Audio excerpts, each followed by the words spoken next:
Bom, boa tarde a todos. A gente está iniciando agora um programa a respeito da União Soviética. Vamos falar aí sobre todos os períodos mais importantes de evolução dessa experiência política que foi a Revolução Russa e os desdobramentos que ela teve até a dissolução da União Soviética como bloco político coeso, né? A gente mudou o nome do canal, mas na verdade o nome que eu escolhi é provisório, né? Depois eu e o Diego a gente vai redefinir aí qual vai ser o nome do canal, qual vai ser o nome do programa, vamos tentar estabelecer uma grade de programação fixa.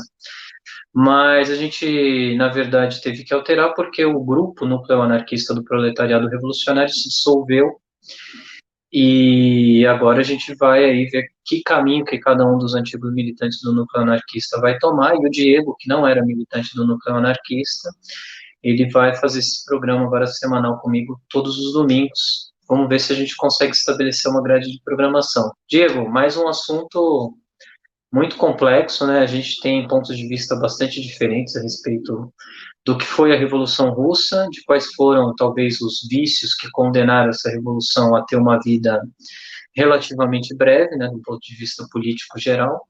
Então, eu queria saber de você aí, quais são suas considerações iniciais? Muito bem, oi todo mundo, é isso aí que o Luiz falou. O canal que os vídeos eram subidos mudou, né? Na verdade, eu nem vi o nome que você colocou ainda. Mas aí depois, enfim, a gente vai ver um nome legal para colocar. Eu não pertenço ao grupo que ele citara, né? Eu tô aqui eu mesmo fazendo as coisas. Inclusive os vídeos que ele sobe no canal, eu subo também no meu canal, como esse daqui, enfim, né? Porque aí tem um espelho, né? Tem um outro lugar onde eu também coloco esses vídeos. Espero que a gente faça essa regularidade todo fim de semana e de repente até 2 vídeos por semana, né? E tal. Vamos discutir depois isso mais para frente. Né, Luiz? De repente gravar 2 no domingo, aí soltar um no meio da semana e outro no fim, né, e tal. Bom, agora quanto à introdução do tema. Sim, a gente escolheu falar sobre a União Soviética. Uma das razões é porque, é porque a gente já falou sobre a China, né? E a China enquanto grande império e que se diz de esquerda, né? Porque se diz comunista, enfim, você não assistiu, assista o vídeo da China. E aí é interessante a gente falar também sobre esse grande sistema político que teve no mundo e que é o da União Soviética e que, assim, cada vez menos eu percebo que as pessoas têm conhecimento, cada vez as pessoas têm menos conhecimento a respeito do que foi. E eu não estou dizendo quando vem com menos coisa, não, porque nós vamos passar pano, não é bem assim. A ideia é reconhecer, já até adiantando um dos temas, é fazer uma perestroika e uma glasnost, é fazer dentro da observação histórica do que foi o Império Comunista, por assim dizer, o Império Soviético, tentar fazer uma análise com transparência, né, glasnost, e com reestruturação, com a reformulação de conceitos históricos, para tentar colocar os agentes históricos dentro dos seus próprios períodos. Porque uma análise equivocada que se faz da história, a história com H maiúsculo aqui, é quando a gente analisa as coisas fora de seus contextos, não é? Porque quando a gente analisa de fora, a gente não está levando em conta as especificidades de cada momento histórico e as decisões que foram tomadas de acordo com as certas especificidades, não é? E aí, enfim, hoje a gente se pretende aqui a debater um pouco desses pontos e falar um cada um de nós aí a respeito dos tópicos que nós elencamos como importantes.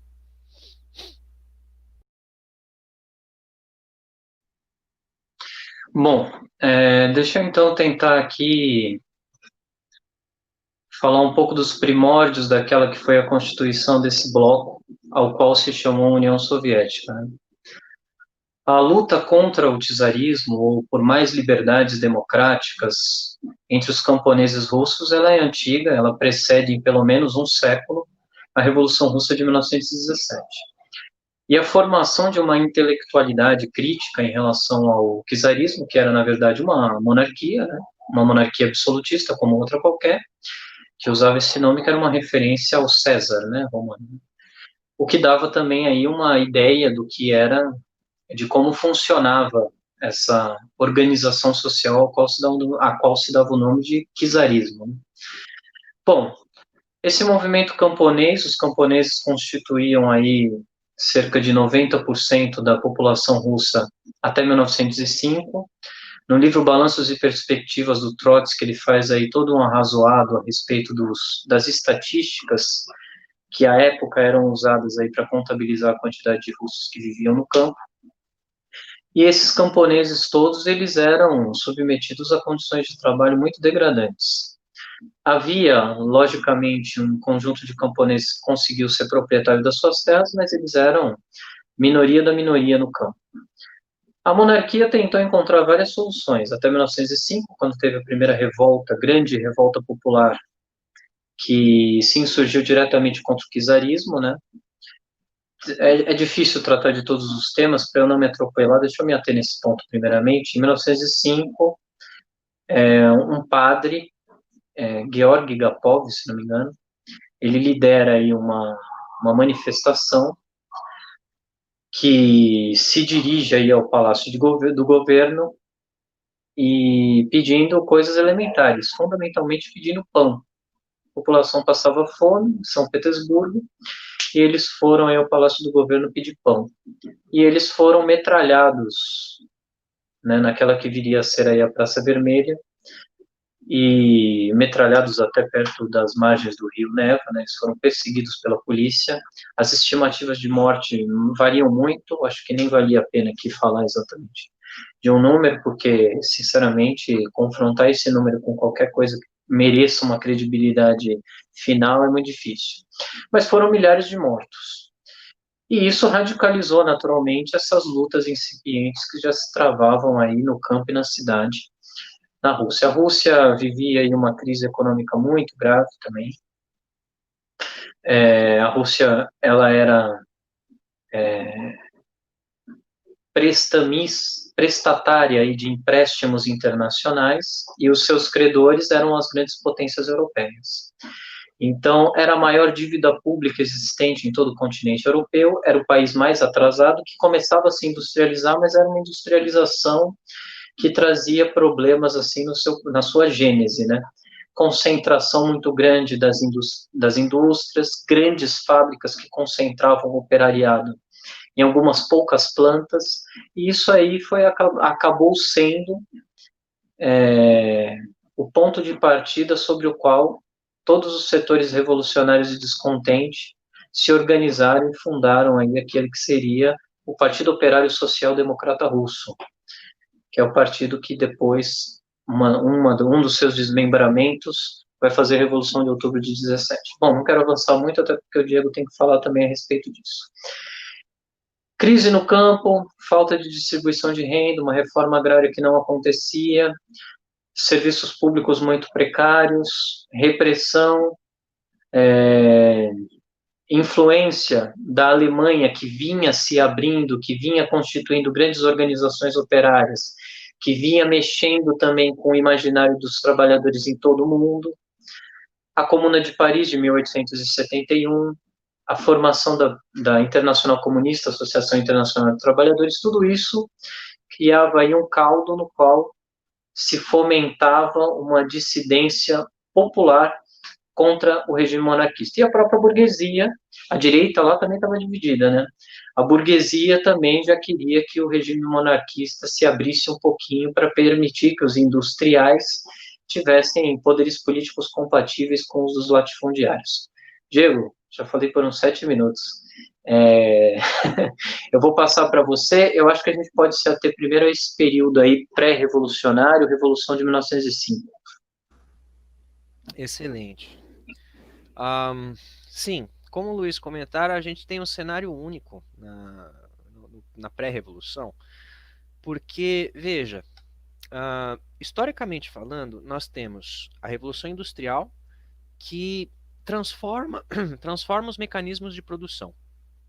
Antes você tinha organização de guildas, você tinha organização de pequenos artesãos, você tinha, né, 3 pessoas para fazer um produto. Com a mecanização dos processos, você começa a ter os grandes processos industriais que vão se espalhando pela Europa. Começa na Inglaterra, como todo mundo deve saber, né, com as máquinas a vapor, etc. E aí vai se alastrando pela Europa.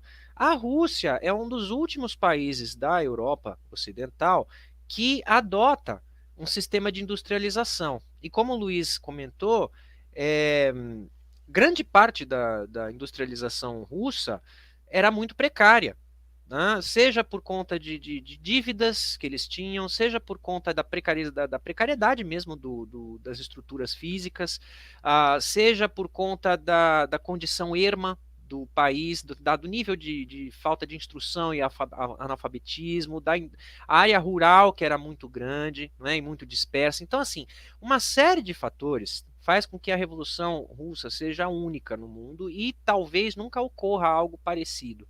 Mas eu não vou me adiantar aqui. Na verdade, eu vou até retroceder. A gente tem que entender, antes de falar sobre Revolução Russa, a gente tem que fazer um pequeno apêndice aqui sobre o que é a esquerda. Tá? Para nós, aqui hoje em dia, já é um conceito, quer dizer, para nós, né, para a maioria das pessoas, é um conceito muito confuso, porque se deixou confundir, mais para frente no fim do vídeo a gente vai entender isso melhor, mas se deixou confundir o que significa esquerda. Para isso eu vou voltar para Bastilha, né, para a queda da Bastilha lá na França. Então é o seguinte, quando cai o imperador, né, e você tem ali os grupos dissidentes de pequenos burgueses, os grupos dissidentes camponeses e tal, e tal, e tal, basicamente você tem dois grupos de indivíduos, né, e cada um desses grupos se dividindo em vários espectros. Um grupo de indivíduos acreditava que o sistema político como um todo, ele era por si só corrompido, ele era podre de dentro para fora. Portanto, a única forma de se atingir um nível de igualdade, liberdade e fraternidade seria abolir, romper completamente com as velhas estruturas e, a partir desse rompimento, criar uma nova estrutura de poder, com novas regras, novas leis, até um novo vocabulário, enfim, não é? Dentro da experimentação deles, o que eles consideravam como sendo a ruptura completa com o antigo regime. Do outro lado, você tinha um grupo de indivíduos que concordava que o antigo sistema era corrupto e podre. Porém, eles consideravam que uma mudança drástica e radical assim, ela não daria certo e ela levaria a um eventual colapso do sistema. Portanto, mudanças graduais no sistema fariam com que ele conseguisse se equalizar ao longo do tempo. Bom, por que é importante a gente entender isso? Porque aí é que surge direita e esquerda, pelo menos no conceito contemporâneo, de onde que surge isso. Aqueles que eram contra a manutenção do sistema, aqueles que eram a favor de abolir com o sistema e criar um outro, eram os jacobinos. Os jacobinos se sentaram ao lado esquerdo da Tribuna de Paris. Os outros que eram a favor de uma reforma, de vamos conversar, deixar disso e tal, eram os girondinos. E eles se sentaram ao lado direito da tribuna. É aí que nasce o conceito de direita e esquerda. É muito importante para a gente entender isso, porque hoje em dia se perdeu muito o conceito do que é direita e esquerda. E no fundo, a pedra basilar, assim, a pedra fundamental sobre o que é direita e esquerda, um dos pilares, é esse. A esquerda, ela deveria ter como princípio fundamental a ideia de que o sistema social político do mundo é corrompido, é errado e é por si só exploratório, explorador. Portanto, a única forma de se resolver isso seria uma ruptura drástica. E dentro dessa ruptura drástica também vários espectros de como seria a ruptura. É uma revolução, é o proletariado, é não sei o quê, e aí a gente tem várias correntes. E a direita não. A direita ela visa a conservação, a manutenção do sistema com graduais mudanças. Bom, dito isso, foi muito importante a gente ressaltar isso para entender o que acontece na União Soviética, na Rússia. Bom, século XIX, a gente falou aqui da Revolução Industrial. Depois da Revolução Industrial, vem aquele cara lá que todo mundo conhece, o barbudo, né? Não é Papai Noel, é Karl Marx. Quando Karl Marx chega, ele teoriza sobre política, economia, filosofia, porque Karl Marx é um filósofo e um economista, né? Todo mundo chama como comunista, mas ele antes disso é um filósofo, antes disso ele é um economista, e de respeito. Ele tem textos excelentes, tá? Alguns que eu já acho questionáveis, mas ele tem vários textos excelentes de análise sociopolíticas e econômicas. Bom, o que acontece? Surge aí, então, uma forma de se sistematizar o raciocínio sobre o corrompimento do sistema e por que o sistema é corrompido. Ele sistematiza, ele reflete sobre os erros da Revolução Francesa, ele reflete sobre o processo da Revolução Industrial e para onde ela estava levando as sociedades. Tá? Tem o Capital, que todo mundo conhece o Capital, né? Aqueles 3, 4 livros gigantescos e tal, onde ele teoriza justamente sobre isso, sobre os processos sociais, econômicos, morais, filosóficos da sociedade dentro do sistema do capital, onde o capital é mais importante do que o ser humano nesse sistema do capital, que a gente hoje em dia chama de capitalismo, né? Bom, ok. Chegamos então 1800, 1900 e, bom, não tinha internet, né? Todo mundo sabe. Naquela época o negócio era você falar a palavra de boca a boca, escrever livros, fazer panfleto, distribuir e numa população absolutamente analfabeta. A maioria da população europeia era analfabeta, tem que sempre lembrar disso. Então o que que acontece?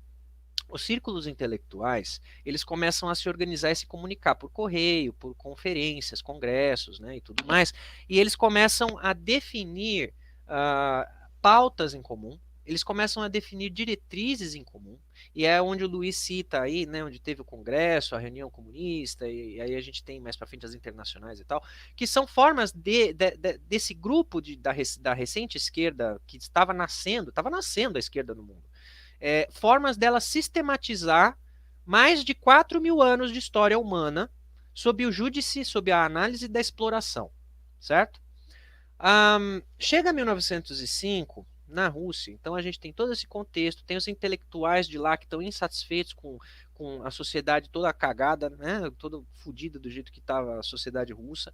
Você estava à beira de uma guerra mundial, né, ainda antes, mas ainda já era um momento de tensão, né, mundial, europeia. E, bom, o Domingo Sangrento foi isso que o Luiz falou. Foi bárbaro.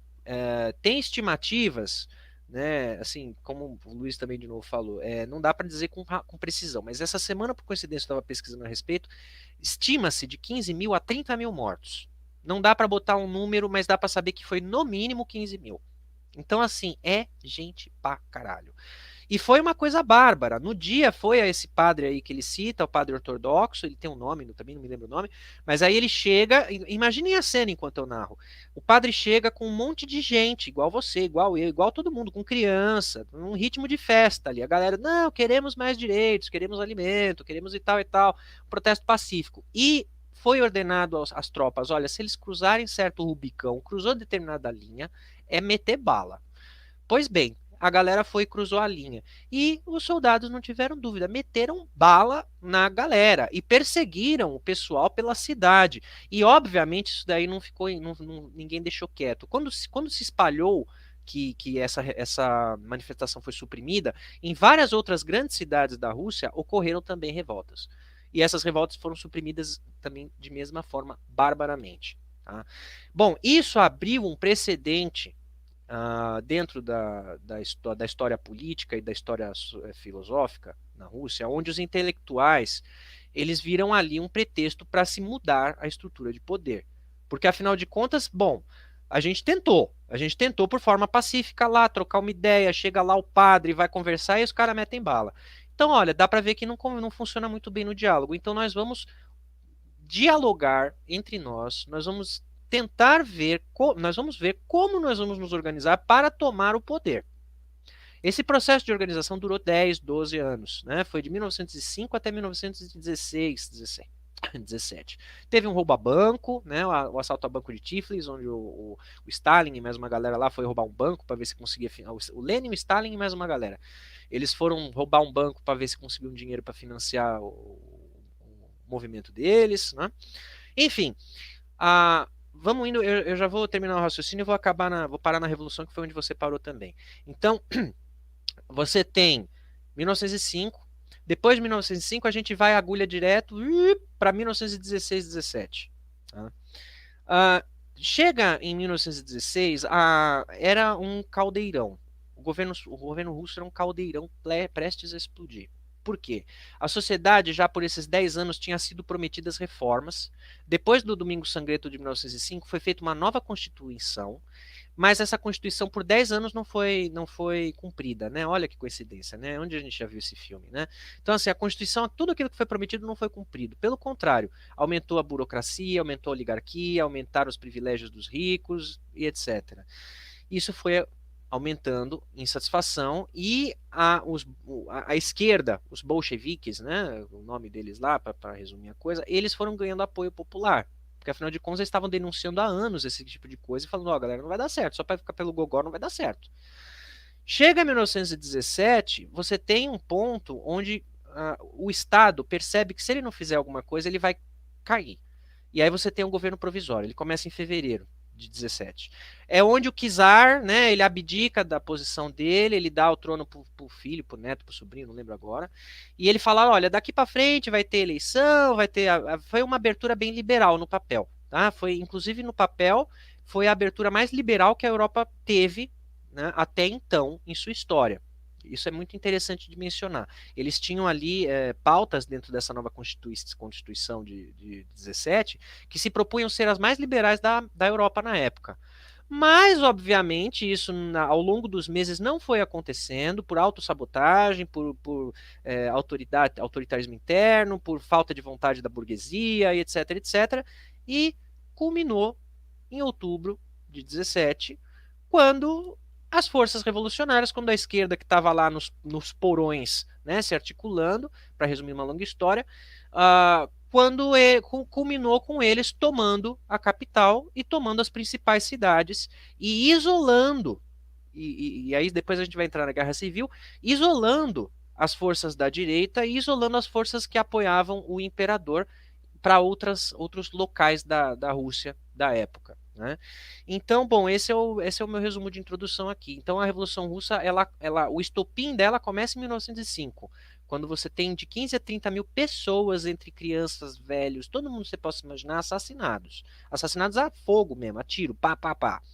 E aí, de 1905 até 17, foi só um caldeirão que não parou de ferver até a hora que entornou o caldo e a gente teve a Revolução.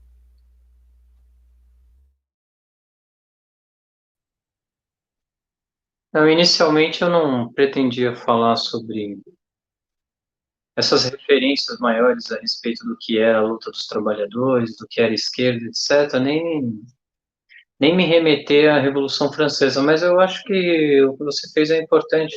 Eu vou fazer brevíssimas considerações a respeito disso. A Revolução Francesa, naturalmente, que ela é a culminação de um processo social que está relacionado diretamente ao desenvolvimento tecnológico das sociedades europeias. Esse desenvolvimento tecnológico ele traz aí dentro de si aí contradições que são materiais, contradições econômicas, a formação de uma nova estratificação social diferente daquela existente até então. Na Revolução Francesa, a gente conhece pela primeira vez o surgimento de grandes associações dos putting-outs, né, que existiam, que eram responsáveis aí pela fabricação do artesanato que era consumido no campo e nas cidades. E esses artesãos, que eram uma mão de obra relativamente especializada, eles se juntam naquilo que viria a ser, né, o convento de São Tiago, né, o surgimento dos jacobinos, né? Jacob é Tiago, né? Jacob, né? Então, aí surge o grupo jacobino, esse grupo jacobino ele vai se radicalizar à medida que a Revolução Russa se torne um fenômeno social de grandes proporções. A Revolução Francesa, aliás, a Revolução Francesa foi precedida de uma série de conflitos entre camponeses e monarquia, assim como na Rússia.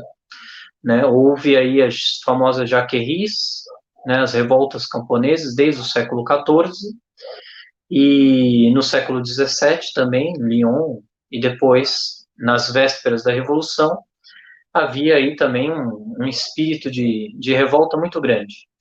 O que acontece é, no interior desse grande arco de aliança que forma o Partido Jacobino, há um setor que se radicaliza e que, inclusive, tenta levar a revolução para além dos limites que os próprios jacobinos haviam estabelecido inicialmente. Então, a gente tem o Hébert, né, que é um representante da ala esquerda dos jacobinos, mas ainda assim uma ala esquerda disposta a conciliar com Robespierre e com os líderes da revolução, com os Sieyès, etc. E existe um outro bloco que esse dá origem ao movimento que a gente chama de movimento comunista revolucionário, que é o Gracu-Babeuf, quando ele escreve o documento dos iguais, né, e propõe uma conjuração dos iguais.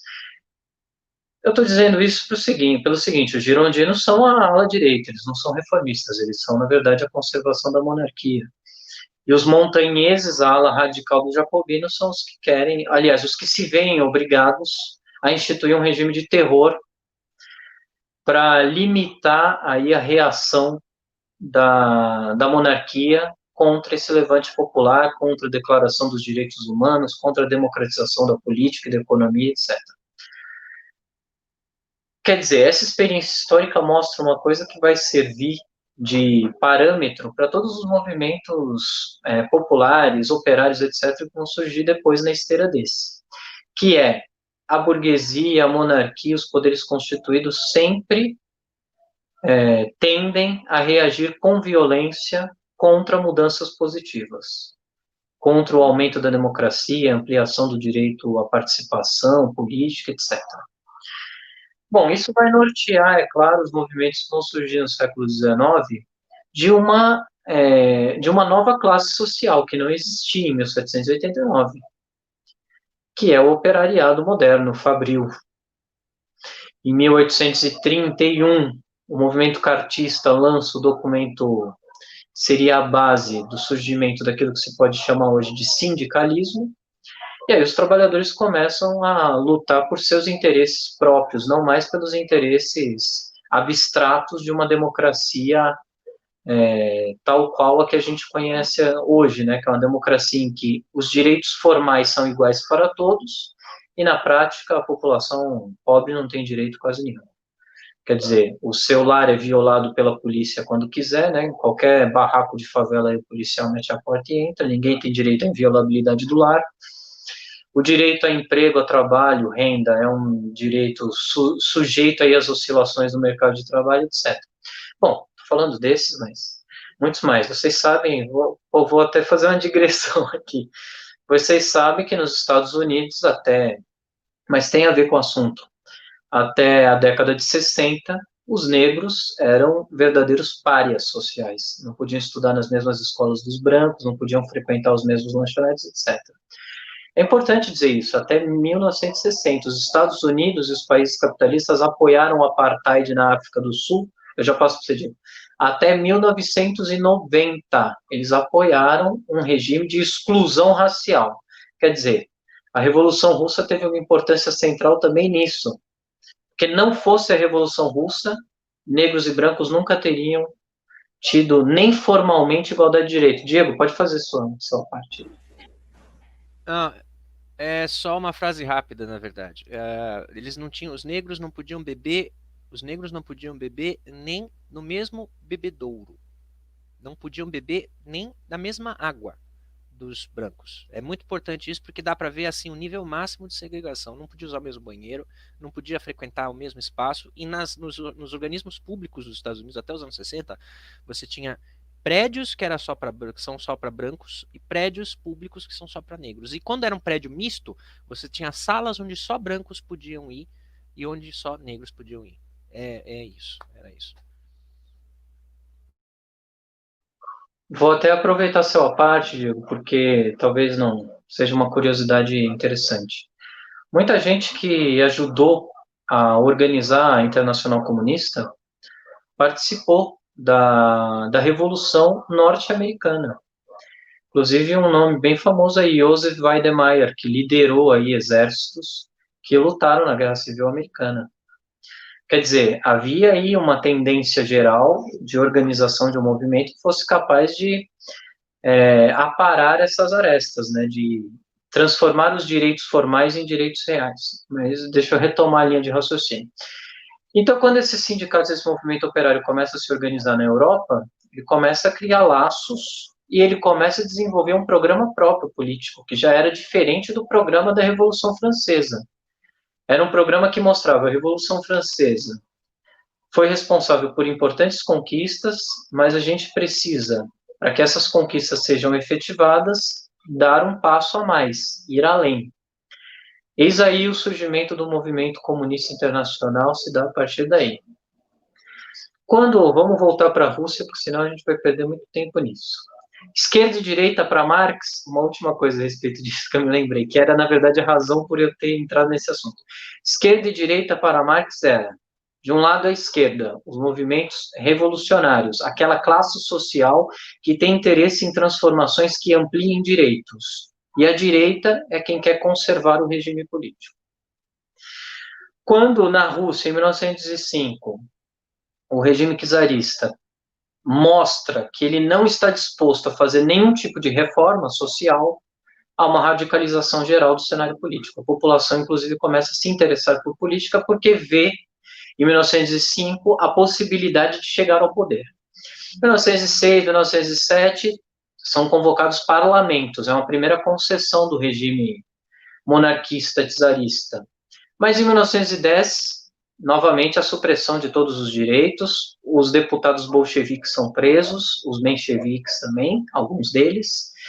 O Piotr Stolypin começa uma ditadura ainda mais sangrenta do que aquela que precedeu a Revolução de 1905, perseguição a todos os jornais, a todo o movimento de esquerda, um forte movimento migratório. E em 1914, eclode a Primeira Guerra Mundial. Pronto, a Primeira Guerra Mundial eclodiu, toda a insatisfação, a toda essa insatisfação se somam todas as desgraças oriundas da guerra. O movimento comunista, ele tem como uma das suas características centrais, isso ficou esquecido, eu acho que também em função do comportamento da União Soviética em determinados momentos, no Afeganistão, na década de 70, etc. Mas o movimento comunista surge como a defesa da paz internacional, como uma campanha contra a guerra. A Rússia, Marx cita a Santa Aliança no começo do Manifesto do Partido Comunista em 1848. A Rússia, ela é um dos fiadores da luta e da perseguição política contra todo mundo. A Rússia, ela desempenha um papel importante no cenário europeu, não é um papel desconsiderável. Os grandes autores marxistas alemães, Kautsky, Hilferding, etc., eles se referem à Rússia como um dos elementos chaves dessa aliança internacional, digamos assim, imperialista, né? O termo imperialismo estava ainda sendo cunhado aí, sendo esboçado. Bom, então a guerra é um marco decisivo. O Partido Comunista se posiciona, o Partido Comunista que se chama a essa altura bolchevique, né, que significa maioria. O Lenin odiava esse nome, né? Eu imagino que todo mundo odiasse, porque, embora pudesse parecer assim vantajoso, né? O nome do partido mais radical é maioria. Ele dizia, não, essa foi uma maioria muito eventual, foi a maioria no segundo ou no terceiro congresso do Partido Operário Social Democrata Russo, em que o Lenin, o grupo do Lenin, os bolcheviques vencem o congresso, aprovam as teses que eles defendiam, centralização do partido, de maioria operária dentro da direção do partido, etc. Mas tanto é eventual essa vitória que os mencheviques não a implementam e a edição do principal jornal, o órgão de imprensa do partido, cai de novo na mão dos mencheviques e isso daí se desfaz como pó. Bom, deixa eu ver se eu devo avançar um pouco mais. Não, acho que tem uma coisa que eu devo avançar justamente para introduzir o próximo elemento. Há uma divisão no movimento revolucionário, mencheviques e bolcheviques. Essa divisão expressa também interesses de classe distintos. Os mencheviques são aqueles que querem preservar a estrutura geral da sociedade, grosso modo. Eles não estão dispostos às mudanças radicais que, por exemplo, nivelariam os salários. Eles não são favoráveis a isso. Eles não querem que os trabalhadores governem, de fato, a União Soviética. Eles não são a favor de que os soviéticos que foram formados, que eram conselhos formados por camponeses, trabalhadores e soldados de origem também operária e camponesa, eles controlassem a Rússia. Não, o que eles estão defendendo é que esses grupos, esses soviéticos, transfiram o poder para a burguesia. Eles acham que só a burguesia pode levar adiante um processo de transformação duradoura. Eles estavam errados, é claro, a história mostrou. Os bolcheviques eram a favor de um governo operário. Essa divisão é a divisão que existe até hoje, do ponto de vista social, na nossa realidade, no Brasil, nos Estados Unidos e na Alemanha. Existem grupos que são de esquerda, de certa maneira têm vínculos com a classe operária, com o movimento popular, que não querem que os trabalhadores ocupem o poder, que são contra-revolucionários, tipo PSOL, PT, PSTU, embora PSTU é um caso à parte, depois a gente pode até discutir. Esses grupos são contra-revolucionários, eles são grupos das classes médias. Eles não são grupos que defendem a evolução consciente, a evolução política dos trabalhadores até o poder. Eles têm um outro projeto político. E os bolcheviques defendem um governo exclusivamente operário, se preferirem a ditadura do proletariado. Então, eu introduzi esse tema até para o Diego comentar, porque esse é um dos temas polêmicos aí do debate. A Revolução Russa de 17 tem duas fases. Em fevereiro de 17, assume um governo provisório que é uma frente popular formada por mencheviques, esses reformistas, e burgueses, grandes latifundiários, industriais, etc., intelectuais. E em outubro, esse grupo que se dizia contra a guerra, mas que na verdade deu continuação à participação da Rússia na guerra, ele é retirado do poder em favor dos bolcheviques. Segue aí, Diego, tá, assim, nossa cronologia eu acho que tá boa, porque a gente está indo e voltando, mas a gente está dando conta de mais assuntos. Sim. Inclusive, também vocês se preparem, porque provavelmente esse vídeo vai passar de 1 hora, mas também foda-se. Acho que o que importa é a gente abranger o tema como um todo para ficar bem bonitinho, explicadinho e que seja também agradável para você que estiver assistindo, ouvindo a gente. Faz que nem um podcast, se não quiser ficar vendo nossa cara, faz que nem eu faço aqui em casa. Vai lavar a louça, vai cozinhar, vai fazer alguma coisa e deixa tocando e vai ouvindo enquanto a gente vai falando, né? Bom, sim. A gente falou aí sobre todo o contexto que levou até a Revolução. A gente chegou no ponto onde a galera foi lá e tomou o Kremlin, né? A galera foi lá e tomou o poder. Daqui para frente existem fases, né? Existem fases distintas. E eu acho que eu vou falar, a minha fala aqui, Luiz, vai ser durante o período até a morte do Lenin, tá? Porque aí eu acho que depois da morte dele a coisa muda também de figura e a gente entra também no tópico do stalinismo. Vejam, Lenin, aliás, cada um dos cabeças, por assim dizer, da Revolução, a gente pode nomear 3, mas são vários, mas os 3 principais, eu acho, são o Lenin, o Trotsky e o Stalin. Né? Veja, independentemente dos processos históricos da humanidade, a gente tem sempre que lembrar que por trás dos processos existem indivíduos. E cada indivíduo tem aspirações próprias, cada indivíduo tem interesses próprios, cada indivíduo tem uma forma diferente de enxergar o mundo, e ao mesmo tempo, cada indivíduo também tem os seus probleminhas na cabeça. Todo mundo tem.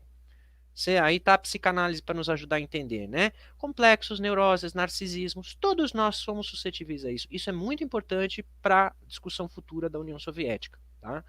Por isso eu fiz a entrada aqui. Bom, então assim, quando você tem a Revolução, uma coisa que vocês têm que sempre se lembrar é que esse processo revolucionário russo, ele é pioneiro na história da humanidade. Nunca antes, na história da humanidade, você tinha tido algo de proporções como teve lá. Isso quer dizer que nunca antes, quer dizer que nunca antes existiu um experimento parecido pelo qual eles pudessem se basear nas experiências. Portanto, o período pós-revolucionário foi uma sucessão de atropelos, um em cima do outro, com vários erros e poucos acertos, ouso dizer. Mas teve acerto também. Mas eu vou cobrir principalmente os erros, né? Mas eu vou falar dos acertos.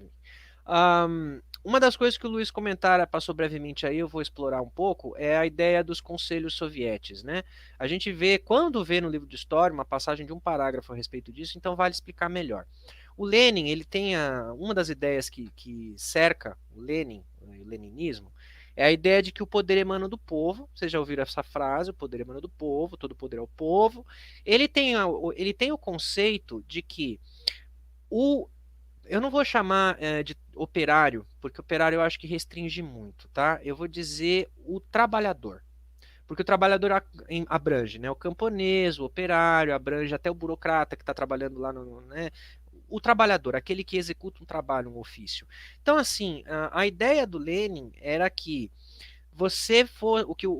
um Estado, uma forma de organização de poder central, tivesse como base fundamental a organização do trabalhador, onde o trabalhador te ditasse aquilo que fosse necessário para ser feito nos seus núcleos nas suas vidas, nos seus contextos, nos seus bairros, nas suas cidades, nos seus estados, e essas orientações fossem canalizadas para o organismo central, para que o organismo central fosse e redistribuísse de acordo com as demandas.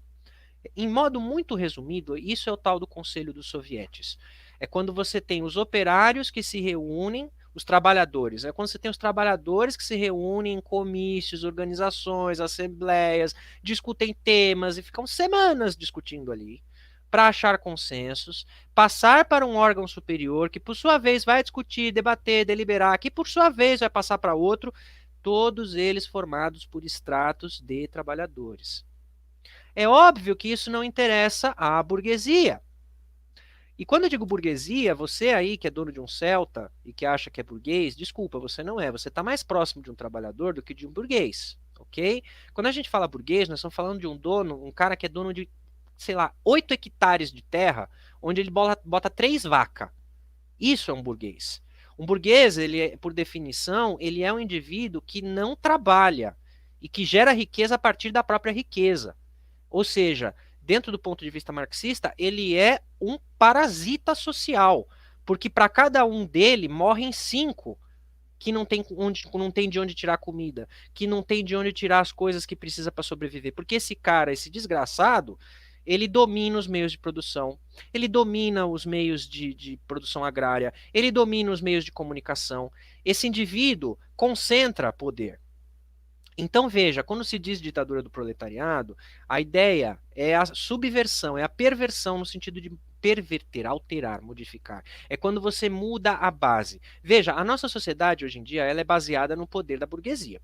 A democracia, ela é o poder da burguesia, porque a burguesia é a maioria. Não é a maioria em números, mas é a maioria em poder. Então a burguesia quer e o resto da sociedade faz. É basicamente isso que acontece. A ideia de uma ditadura do proletariado, pelo menos no conceito teórico, é perverter esse sistema, é dizer não, nós somos a maioria absoluta em números, então nós vamos ditar as regras e a burguesia vai se submeter às regras que nós ditarmos. Não é? Eu não gosto nem do termo ditadura, porque na verdade isso daí não deixa de ser uma democracia, onde a real maioria tem os direitos e o domínio das coisas. Porque nós, os pobres, nós, os trabalhadores, vocês que estão ouvindo a gente, e eu e o Luiz, nós somos pobres. Nós somos a maioria. Tem gente mais pobre que nós, óbvio, existe, né? Mas todos nós fazemos parte do mesmo coletivo. Nós estamos muito mais perto, eu estou mais perto de um cidadão da favela do que eu estou da Ana Hickman, do que eu estou do Silvio Santos, do que eu estou do Elon Musk. E as pessoas que são pobres de direita, como se costuma dizer, elas precisam entender isso. Elas precisam entender que ela ter uma casinha de 200 mil não faz dela uma burguesia. Faz dela só um trabalhador com sorte. Bom, mas vamos lá. Então, assim, voltando. Depois da Revolução, tentaram-se diferentes mecanismos para administrar e gerenciar aquele país gigantesco. O primeiro problema que eles tiveram foi a Guerra Civil. Porque quando você tem essa ruptura drástica, obviamente quem vai perder terra não fica feliz, né? O burguês ali que tem 10 hectares de terra com 3 vacas, ele não vai gostar de perder a terra dele para um bando de pobre. Então houve resistência. E os mencheviques, que são esses conservadores que são à direita, os mencheviques eles se organizam em diversas frentes populares, em diversos exércitos. Tem vários nomes, exército voluntário, exército branco, exército não sei o quê. São vários grupos de interesse. Essa guerra civil ela dura 3, 4, 5 anos. Ela vai até 1921, até o finzinho de 21, começo de 22. Mas eu vou voltar. Então, assim, depois da Revolução, o Lenin tinha essa ideia dos conselhos, etc. e tal, e ele foi tentando implementar várias mudanças e várias reformas dentro daquilo que ele considerava como sendo um estado de direito democrático da massa, não é? Isso foi tendo vários entraves e vários bloqueios e vários erros, porque eles, bom, de novo, a experiência é pioneira. Então, assim, então tá, vamos coletivizar tudo. A partir de amanhã, mete a faca em quem não quiser dar terra. Não funcionou bem assim. Então a partir de amanhã os preços vão ser controlados assim assado. Não funcionou bem assim. A partir de amanhã todas as produções das fábricas e não sei o que vão vir direto para o Estado. Não funcionou bem assim. Você teve crises de abastecimento de alimento, você teve crise de abastecimento de grãos, de bens de consumo, você teve crises ambientais, você teve um monte de crise por conta dos atropelos que foram feitos das políticas que foram tomadas no pós-revolução. Ao mesmo tempo em que estava se negociando um acordo de paz, o acordo Brest-Litovsk, para não ter guerra, né? Como o Luiz falou aí, um dos pilares do comunismo clássico é você não fazer guerra com o amiguinho, porque você não está interessado em matar o outro, você está interessado em equalizar a sua sociedade. Então, assim, além do conflito externo que eles estavam negociando terminar, tiveram que ceder território, ceder a Finlândia, ceder um monte de território. Além desse conflito externo, eles estavam tendo conflito interno com a burguesia que não aceitava perder seus direitos. Ao mesmo tempo, eles estavam tendo conflito por escassez de produto, escassez de alimento, que já era escasso antes da Revolução e ficou mais ainda depois da Revolução, aumento da inflação, diminuição da renda de imposto, o confisco gerou um monte de crises internas, enfim, foi uma zona. Foram anos que, assim, o governo soviético viveu um período caótico. E Lenin encabeçava, até onde deu, os processos de mudança. Tentou a nova política econômica, né, o comunismo de guerra, enfim, não vou entrar muito nesses tópicos, talvez o Luiz queira entrar, mas não vou entrar. Mas aí, sim, foram tentadas várias medidas para se equalizar a coisa. Quando chegou em 1922, 21, a gente tem que entender isso também. Lembrando, são indivíduos. O Lenin, ele estava com a saúde fraca. Ele tinha tido 2 infartos, ou 2 derrames já. Ele já não estava bem, certo? E ele era o mentor da Revolução. Ele era o cara que teorizou todo o processo. Ele era o cabeça de tudo. Ele tinha aqueles 2 amiguinhos que a gente falou antes, né? Tem o Lenin, tem o Trotsky e tem o Stalin. Cada um deles, Lenin, Trotsky e Stalin, tinham uma visão diferente sobre o rumo da Revolução e sobre a gestão do Estado, com E maiúsculo. E, ao mesmo tempo, obviamente, como são seres humanos, ambos tinham suas próprias ambições de poder. Assim como Lenin também tinha, porque, enfim, seres humanos. Eu sou anarquista e eu acredito nisso, né? Todo mundo tem ambições de poder, a gente tem que suprimir nossas ambições de poder em prol do coletivo, mas tem gente que não consegue suprimir bem. Bom, cada um tem suas ambições. Quando Lenin está perto de morrer, ele consegue, ele observa que Stalin tem essa fama de bruto, né? Stalin tem essa fama de agressivo e não é por acaso. Ele tem vários precedentes históricos aí durante a Revolução de ser um cara sangue no zóio, né? Não é à toa que Stalin é aço, né? O apelido dele é o Homem de Aço, os punhos de aço, porque ele foi o cara que liderou o assalto a banco lá que eu falei. E Trotsky tem também uma certa fama de agitador, porque Trotsky foi o cara que, durante o período da Guerra Civil, coordenou as forças do Estado para reprimir, foi o período que a gente chama de terror vermelho, né? Quando o Estado criou forças para reprimir os mencheviques e a burguesia que estava resistindo à revolução. Então, assim, ambos tinham pretensões próprias e, ao mesmo tempo, ambos tinham vamos dizer assim, essa experiência em agressividade, né? Não digo agressividade, enfim, deu para entender, né? Tinha essa experiência na combatividade, melhor dizendo, combatividade. Só que Lenin percebe que Stalin tinha algo de mais perigoso ali, no sentido de um personalismo que não encaixava com o processo da revolução. Lenin não considerava que a revolução deveria ser guiada por um indivíduo, mas sim pelas ideias do coletivo. Isso daí é fundamental para a gente entender o que acontece depois com a União Soviética. Porque, com base nisso, Lenin começa a ficar muito preocupado que Stalin está ganhando mais espaço dentro do Partido Comunista. Ele tinha virado secretário-geral, ele tinha virado lá membro de um monte de comitê. Ele percebe que Stalin está começando a fazer sombra no ideal da revolução. E ele escreve uma carta preocupado com isso. Eu até tenho, uma pena que eu não me preparei, mas eu tenho um livro aqui que tem a tradução da carta, tem o facsímile da carta e tal. Livro muito bom, inclusive, traduzido pelo Manuel Bandeira, chama Grandes Cartas da História. Enfim, e aí nessa carta, que muitos consideram como sendo a carta testamento dele, ele expõe essa preocupação de que o Stalin está usurpando a revolução para si, e ele alerta o partido de que não é para deixar o Stalin acumular poder, porque senão a revolução não ia para o caminho que era desejado, pelo menos idealizado pelo Lenin. Enfim, Lenin morre, e Stalin, como a própria profecia de Lenin diz, Stalin vai lá e toma o poder. E aí a gente tem o início do período stalinista de 23 para frente, mas eu não vou me adiantar aqui porque eu já falei bastante. É isso. Que é isso? Pô, falou pouco, né?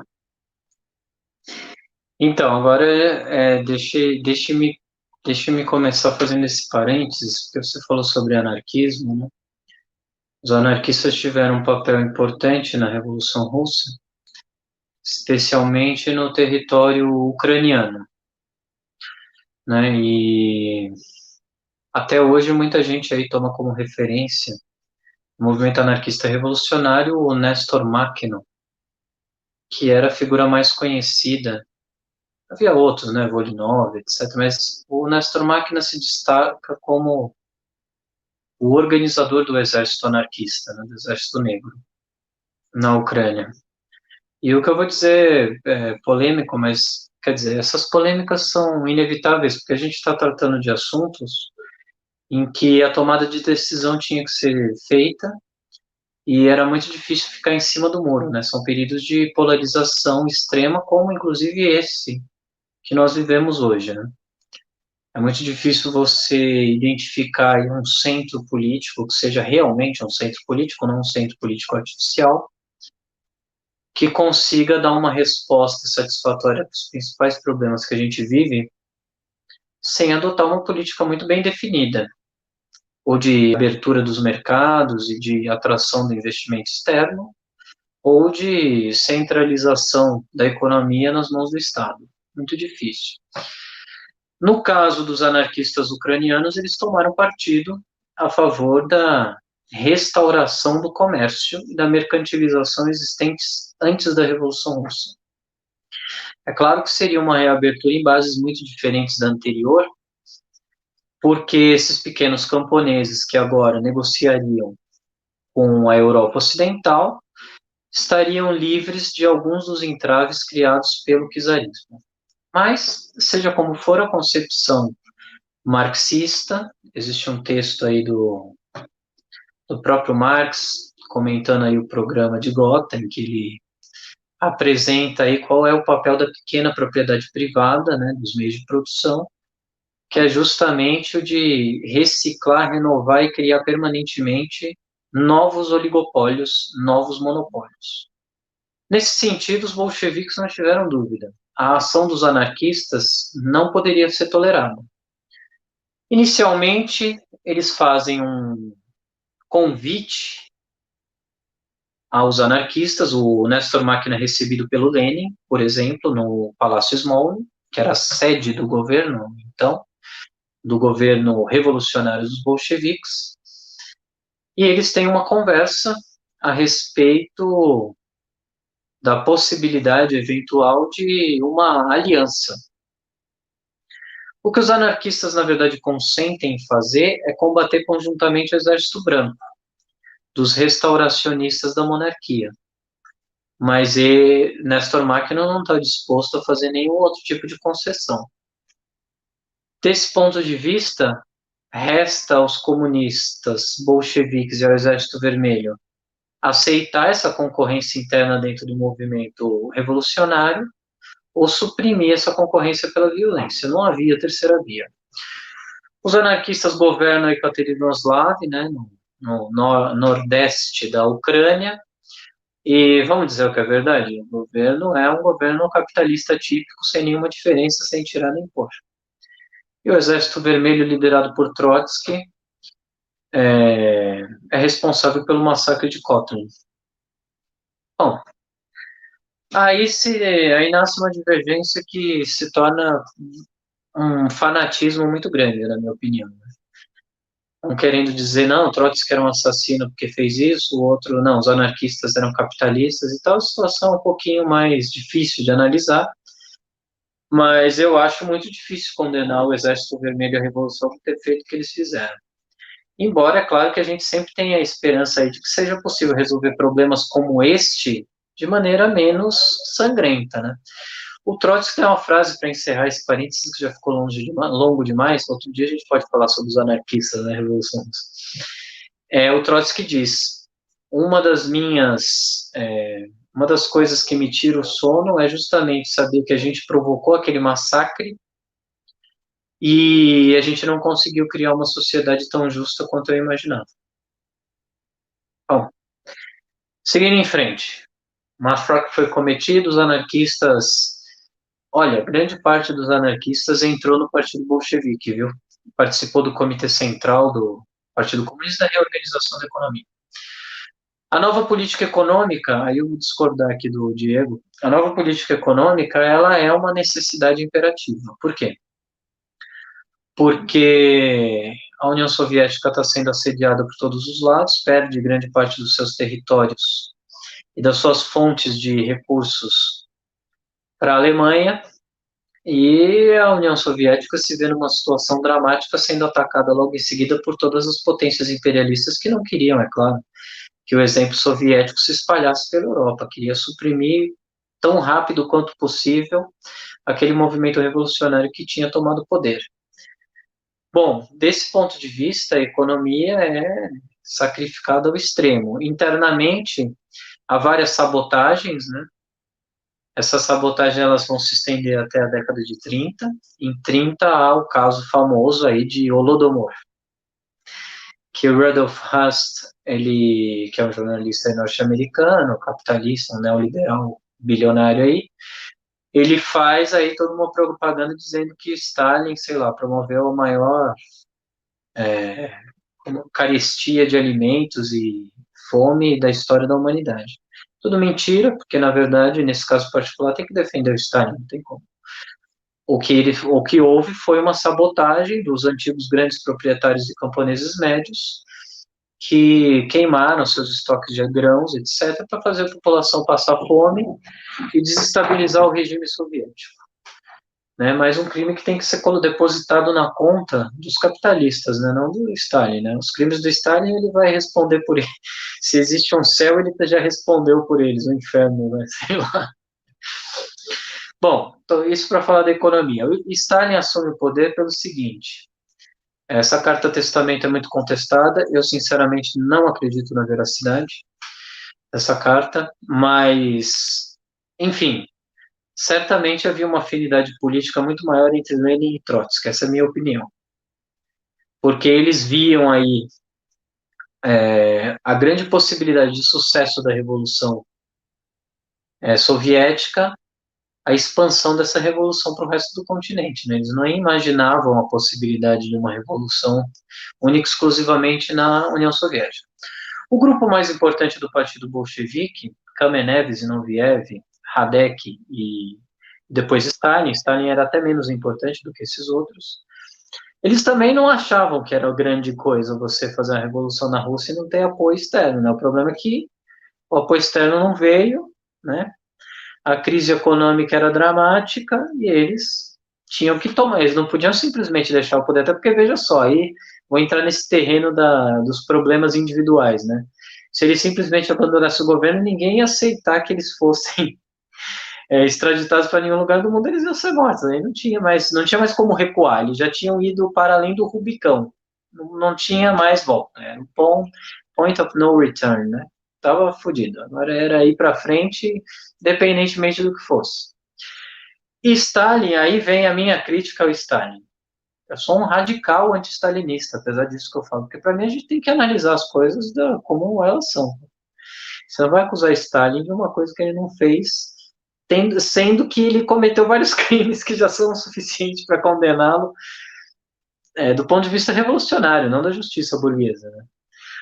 O que o Stalin faz? Ele suprime a oposição dentro do regime soviético. Mas não é só uma supressão, é uma campanha de calúnia, difamação, assassinato.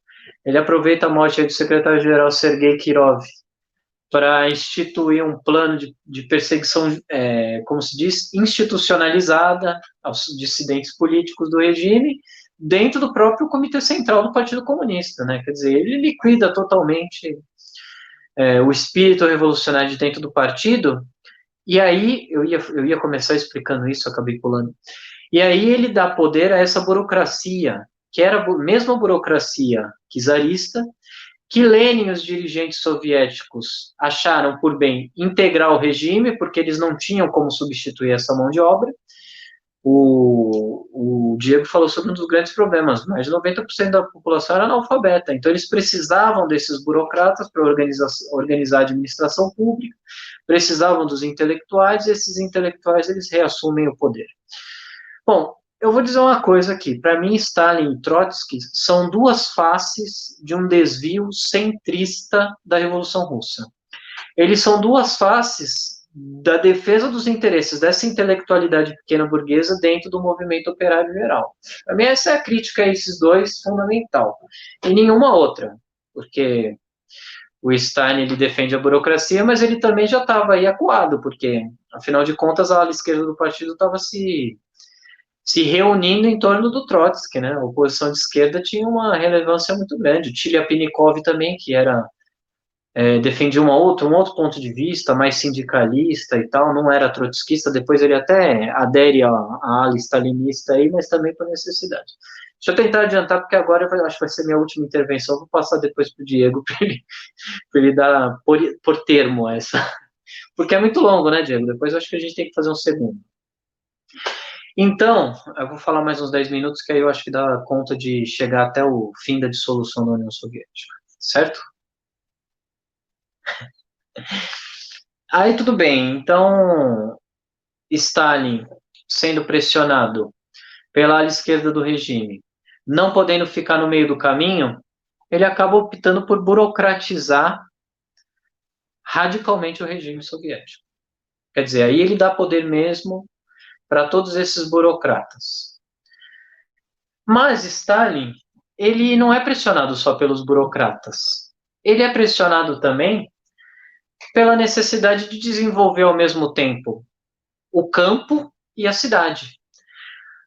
Trotsky faz uma crítica, a meu ver, totalmente indevida ao Stalin, quando ele fala sobre a crise das tesouras, em 1924, quer dizer, há um grande aumento aí da produção no campo, a indústria, em compensação, não produz o suficiente para oferecer como contrapartida aos camponeses que entregam sua produção bens manufaturados, e então, para o Trotsky, é necessário aí você encontrar uma solução conciliadora com os camponeses ricos e permitir que eles continuem comercializando com outros países, etc. Através, é claro, do monopólio do comércio exterior do Estado soviético, mas garantindo algum tipo de benefício a esses. Bom, seria uma forma de alimentar a burocracia, uma classe média dentro do regime soviético, igualzinha do Stalin, por outros meios. Quer dizer, isso não era a solução do problema, ele estava enganado. O Preobrazhensky, que era a grande cabeça assim, econômica do regime, ele se junta ao Stalin, ao Bukharin, eles defendem uma coisa muito mais razoável, na minha opinião, que é o confisco das terras dos camponeses. Pronto, a coletivização forçada. Eu vou dizer mais, sem a coletivização forçada, a revolução não tinha passado da década de 30, na minha opinião. É a opinião do Preobrazhensky também. Minha opinião, não é a opinião original, é a opinião de gente que estava estudando o assunto. Achou, olha, os kulaks estão ganhando muita força, o Estado soviético já está aí infiltrado de elementos pequeno-burgueses, se a gente der força para os camponeses médios, a gente vai perder o controle totalmente do aparato do Estado e a revolução vai encontrar o seu termidor, o seu fim, a sua contra-revolução. Para mim, ele toma uma medida esquerdista central. E, olha, os trotskistas, inclusive Isaac Deutscher, que é o mais conhecido biógrafo do Trotsky, eles dizem, neste momento, o que Stalin fez é tão importante quanto a Revolução de Outubro. Hoje isso parece meio apagado, né? Os trotskistas dizem que absurdo. Stalin salvou o regime soviético. Nesse momento, Stalin adotou uma posição. Nesse momento, eu, por exemplo, apoiaria Stalin, apesar de todas as críticas. Por quê? Porque para salvar a Revolução e as conquistas da Revolução Russa foram muito grandes. Eu vou dar só alguns exemplos aqui. Já que eu estou falando nisso, vou aproveitar a oportunidade. Direito ao divórcio,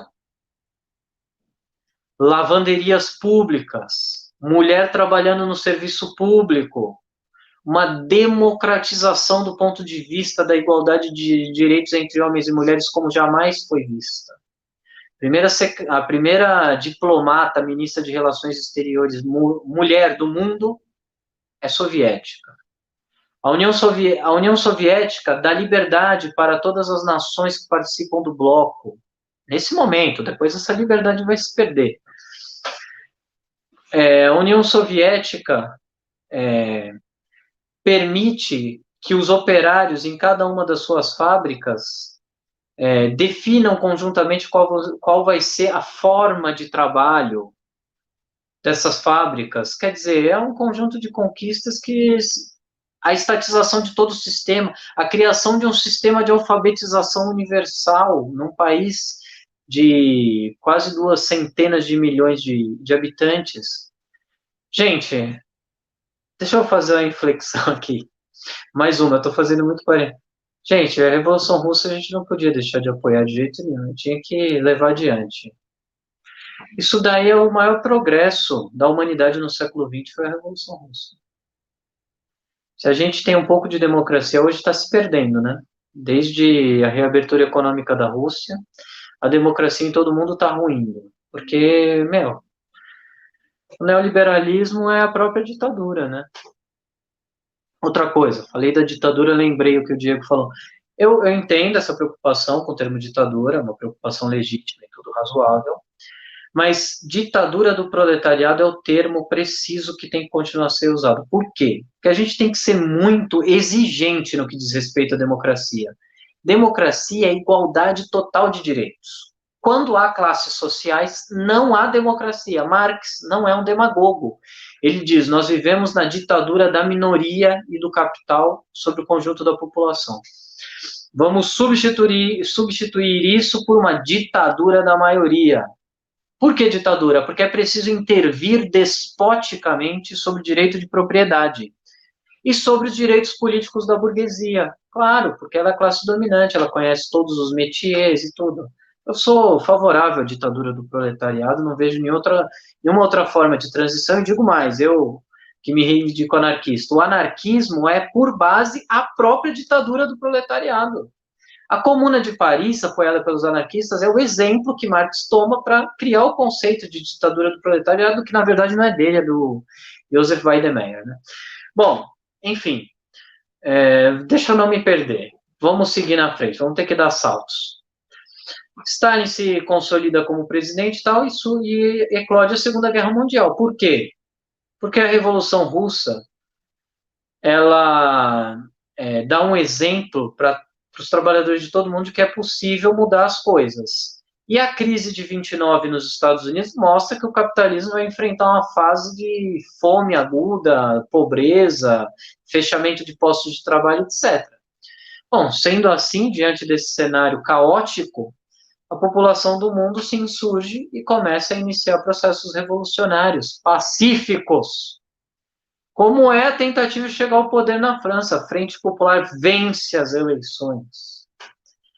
Só que vence as eleições, mas não consegue governar. Porque, é claro, a estrutura do Estado tem juízes, tem polícia, tem exército para controlar, para ameaçar, por isso que é necessária a ditadura do proletariado. É preciso, como primeiro ato da Revolução, democratizar o exército.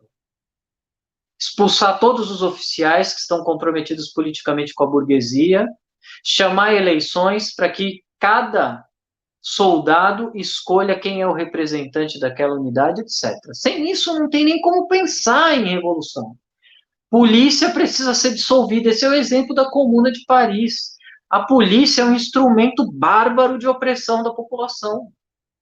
A polícia pode aparecer como uma coisa natural, é uma coisa fantasmagórica, é um karma que a gente tem que carregar. A gente tem que organizar milícias populares, eleitas pelo povo democraticamente, em caráter rotativo, porque ser policial não é profissão.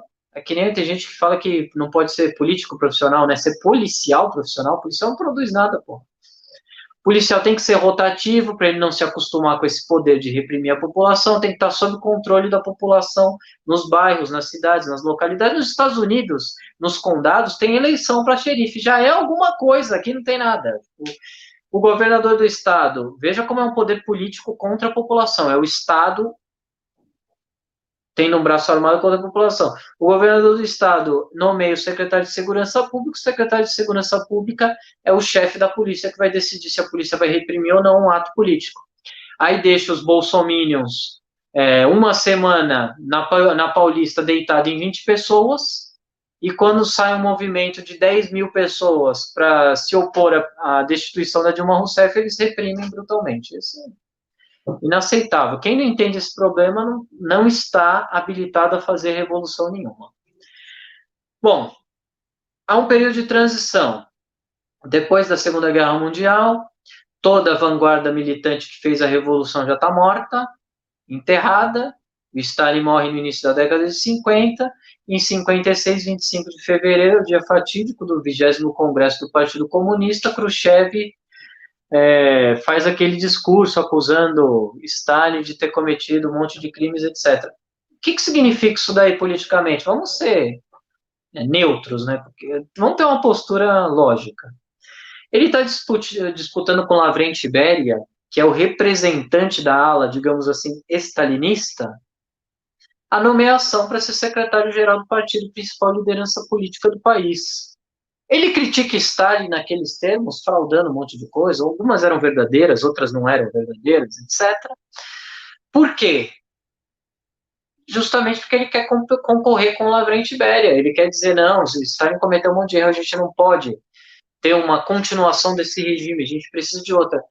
Mas o Khrushchev, ele era mais ditador do que o Stalin, sem dúvida. Ele era a ala direita do partido naquela altura, ele era um burocrata por excelência, ele era o burocrata. Stalin não. Stalin era um revolucionário, pô, participou da revolução, gostemos dele ou não. Ele se rendeu, capitulou a burocracia, o Stalin. O Khrushchev não, o Khrushchev era a burocracia. Essa é uma diferença fundamental. O regime desanda completamente na época do Khrushchev. Completamente. Não há reabertura nenhuma, Khrushchev, nada, não há nenhuma reabertura. O que há é o início de um processo de relações comerciais, empresariais com o Ocidente, que vai culminar com a dissolução da União Soviética. Bom, eu vou ter que pular muito. 1989, crise do bloco soviético, tudo, situação difícil. Esse assunto eu quero discutir no próximo programa, hein, Diego? Crise do bloco soviético. O que a população na Rússia, principalmente em Leningrado, sai para reivindicar? Não a reabertura econômica. Em 1991 tem uma tentativa de golpe de Estado com Gennady Yanayev. A população sai às ruas. Boris Yeltsin é apoiado claramente pelo imperialismo. Basta ver se alguém tiver algum... Sim, muito bom. O Gorbachev, que era um reformista assumido e tudo, ele não era muito favorável a que o regime continuasse a preservar algumas bases estruturais dele. Ele queria, num certo sentido, era positivo o que ele queria fazer, porque ele queria realmente maior participação popular, num certo sentido era negativo, porque ele estava querendo também admitir a iniciativa privada, privatizar certos setores, etc. Então, e numa Rússia em que isso daí não significava aquela altura, hoje pode até ser, mas a situação é totalmente diferente, nenhum progresso do ponto de vista econômico para as massas. Tentativa de golpe, Boris Yeltsin apoiado pelo imperialismo, fim da União Soviética. O que acontece? 2 anos depois saem aí as estatísticas oficiais do governo. Tem um livro, eu também não me preparei, Diego, para isso. Tem um livro aqui de uma pesquisadora brasileira que faz um apanhado das estatísticas da Rússia nesse período. Aumento de 70% da fome no país. Para resumir, né? Aconteceu muito mais coisas do que isso. Desemprego em massa, etc. Esse foi o resultado da reabertura do jeito como ela foi feita. E a Rússia, que liderou aí um bloco político durante muitos anos, que tinha um protagonismo muito grande, é claro que não ia aceitar isso também passivamente. O Boris Yeltsin teve uma vida até relativamente longa, mas ele foi substituído por gente de dentro da KGB, de dentro dos órgãos oficiais do governo, que queria restabelecer o orgulho nacional. É isso que é o Putin. Quer dizer, Hoje em dia, veja, se você for o Partido Comunista, ele adotou uma estratégia de tipo parlamentar eleitoral, que é basicamente o que todos esses partidos oportunistas fazem aí. Tipo, eles têm aquele lutador de luta livre, agora me fugiu o nome, acho que é Jeff Musson, alguma coisa assim, que foi apresentado aí pelo partido como candidato para atrair a juventude e tudo. Quer dizer, esse cara é até uma figura interessante. Ele era um lutador de luta livre, que até lutou com o Fedor Emelianenko. Tipo, o cara era muito bom mesmo, ele era um ponta, e ele fazia propaganda do regime soviético, etc. E tal. Ele tinha umas coisas interessantes, mas ele não era um político, né? Não era um líder de massa, não era nada. Mas o Partido Comunista hoje é o segundo partido da Rússia, disparado.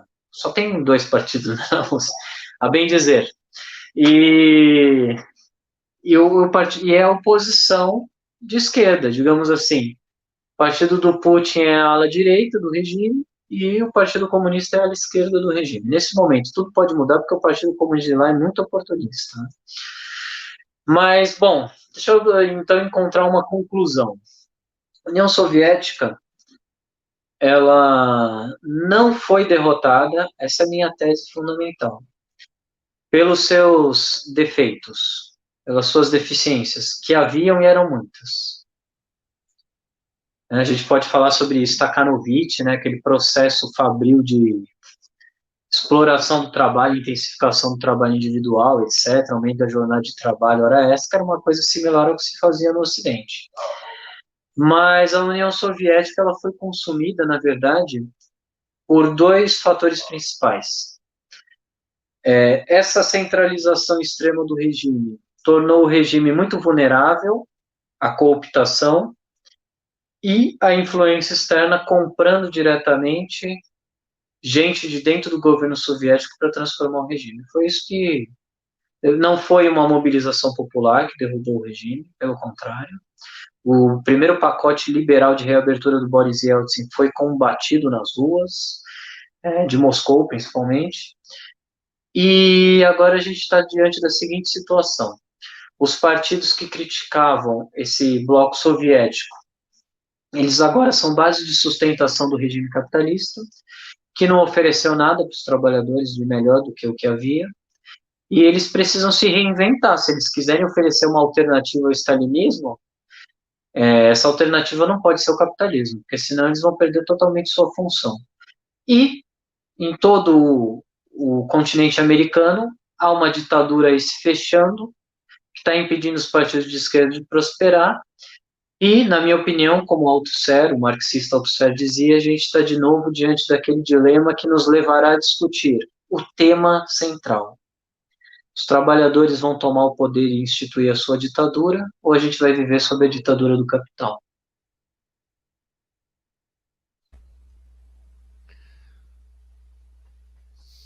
Bom, muito bem.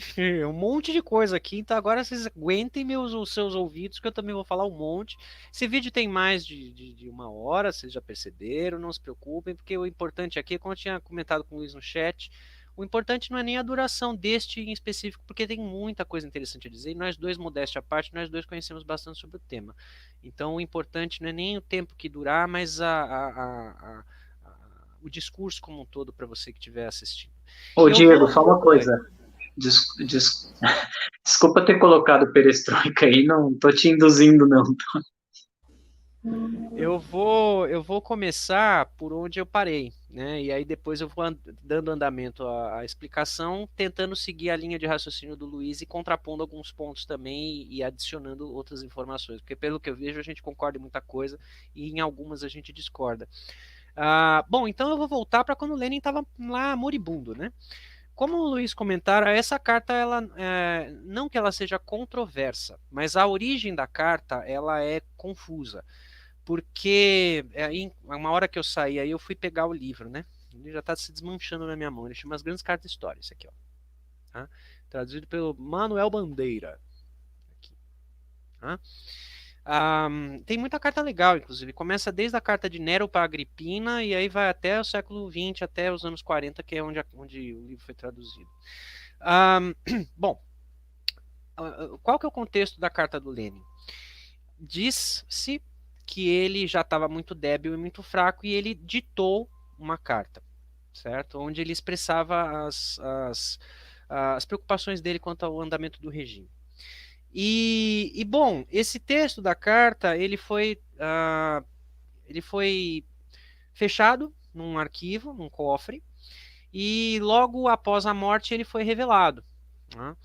Ele foi revelado, ele foi suprimido pelo partido, e uma cópia desse testamento, dessa carta, vazou. E essa cópia que vazou foi para a mídia ocidental. Né? Então aí é que é o ponto da controvérsia, porque, enfim, não é? Você tem o Stalin assumindo o poder e a carta fala muito duramente sobre o Stalin. Então, o ponto controverso é, bom, o Stalin ele estava no domínio do aparato burocrático. Então, eu, pelo menos, acho que é muito coerente de imaginar que ele não gostaria que essa carta fosse pública. E a partir do momento que a carta vaza, ele não gostaria de que as pessoas acreditassem que a carta é real. Né?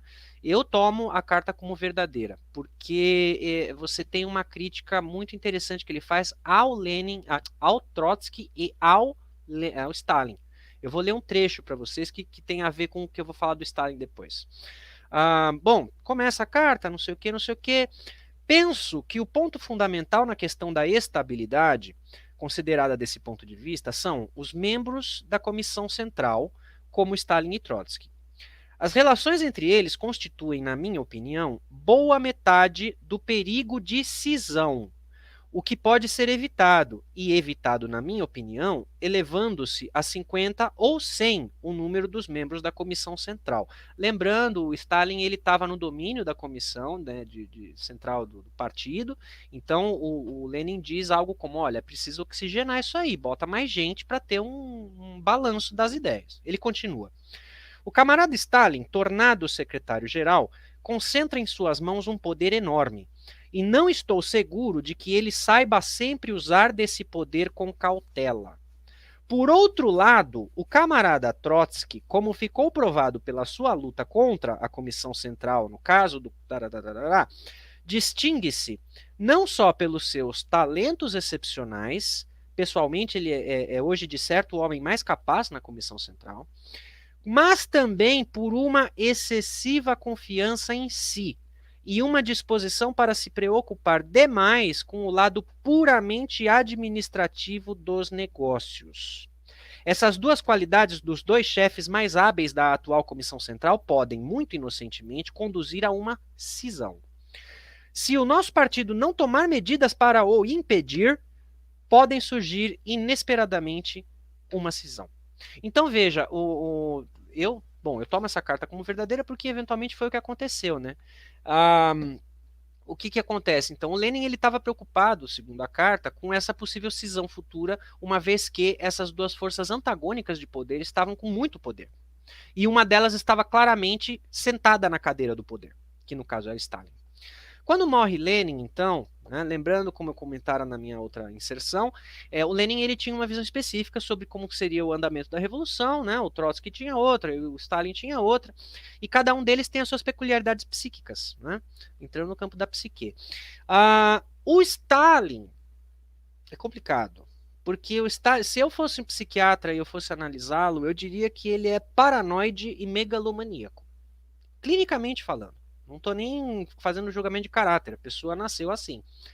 Eu acho que ele, pelas atitudes que ele toma ao longo da história, da vida dele, ele tem uma personalidade que beira a paranoia e megalomania.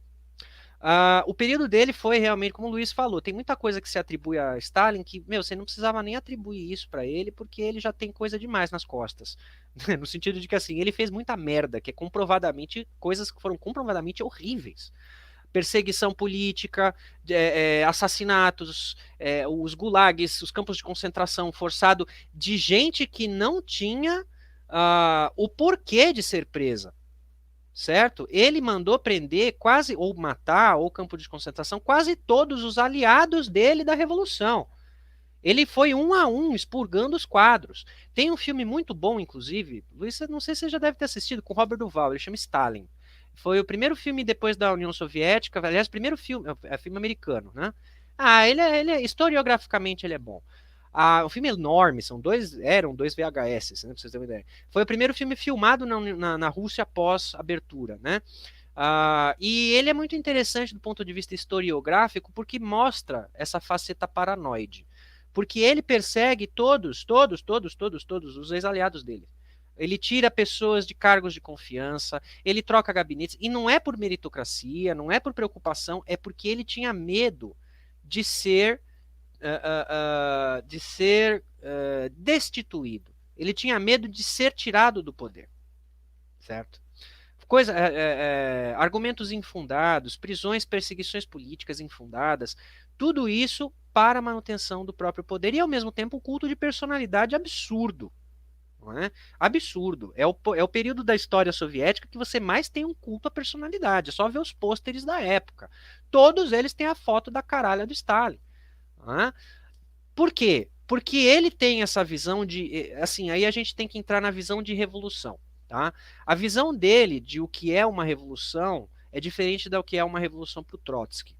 O Stalin ele acredita num modelo central, burocrático, centralizado, como o Luiz falou, ele se rendeu ao burocratismo. Ele acredita que só um Estado fundamentalmente burocrático e centralizado num líder consegue ser um Estado eficiente. Tá?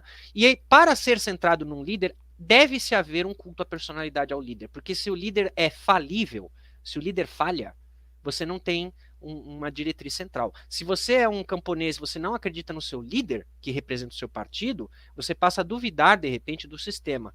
E se você duvida do sistema, na cabeça dele, a revolução, o processo revolucionário do país está fadado ao fracasso. Então, assim, bom, enfim, entrei na entrada, né, fiz a entrada aqui do Stalin. O Stalin, ele, na minha opinião, é paranoide e megalomaníaco. Não é nem só a minha opinião, né? Enfim, tem correntes de pensadores de esquerda e de direita que falam isso. O período dele tem sim muitos erros. E os erros atrozes, como o Luiz comentou alguns, eu comentei outros agora, vou falar mais alguns aqui.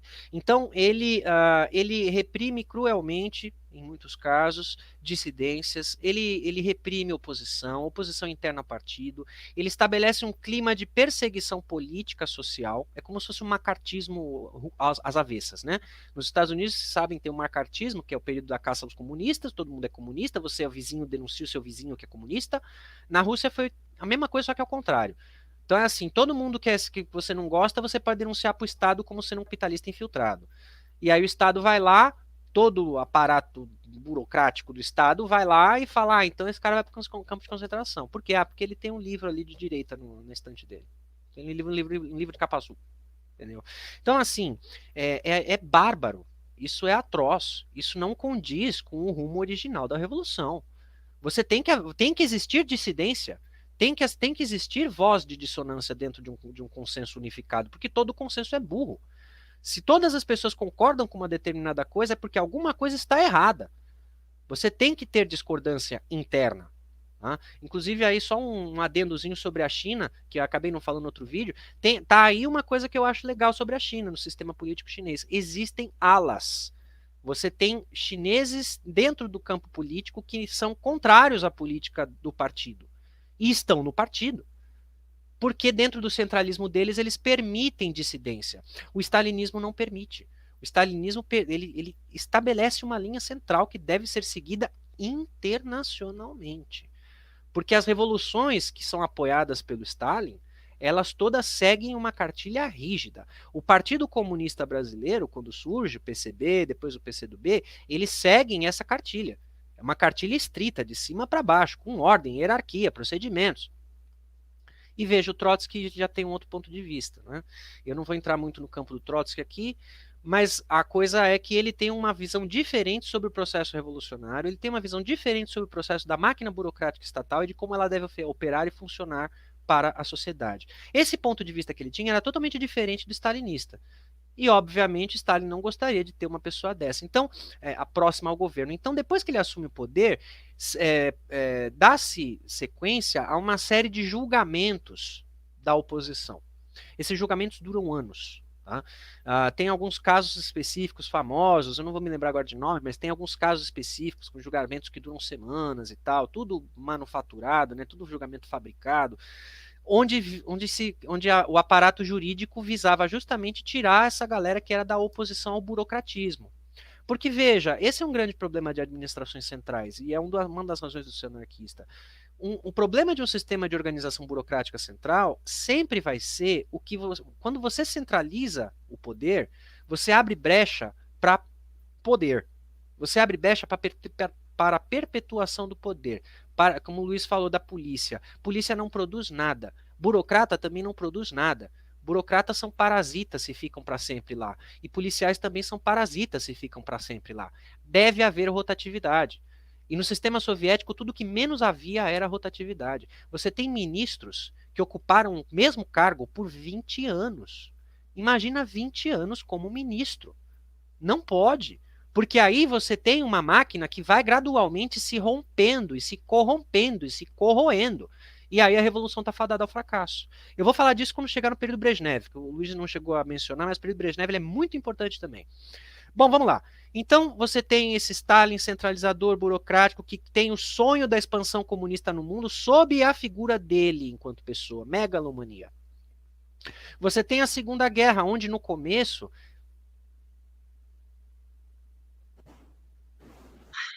Desculpa, é bem rápido. Eu ia colocar como foto o Brezhnev beijando. Ele tinha o hábito de descer dos aeroportos e beijar na boca, né?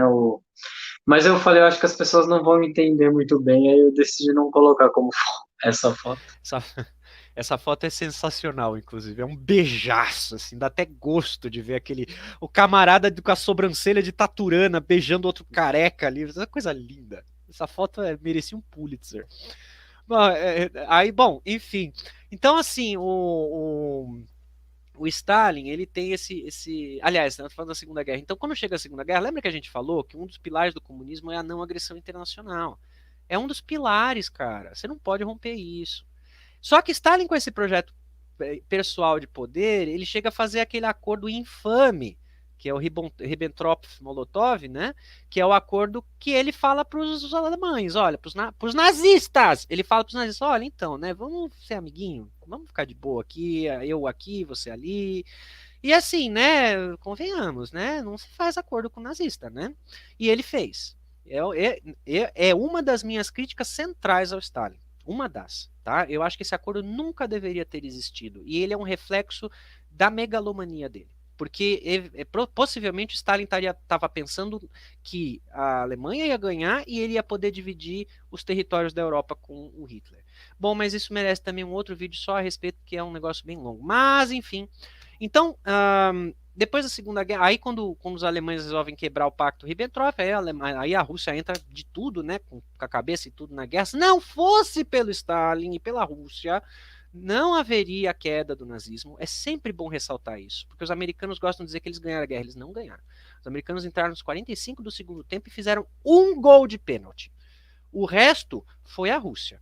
A Rússia que liberou a Alemanha, a Rússia liberou a Polônia, a Rússia liberou a Finlândia. A União Soviética foi a responsável pela liberação da Europa. Se não fosse pela Rússia, não haveria liberação europeia, tá? Bom, mas vamos lá. Stalin, acabei de falar todo o período, ele tem os milhões de erros dele.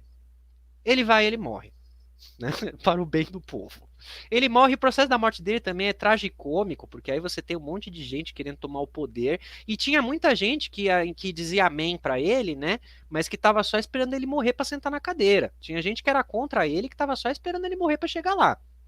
Bom, você tem essa disputa interna por poder, e tem aquela parte tragicômica que foi do Malenkov, né? Enfim, também não vou entrar no coisa específica. Tem um filme muito bom, inclusive, sobre isso, que chama Morte de Stalin. É um filme de humor, mas ele é legal para ilustrar essa parte tragicômica.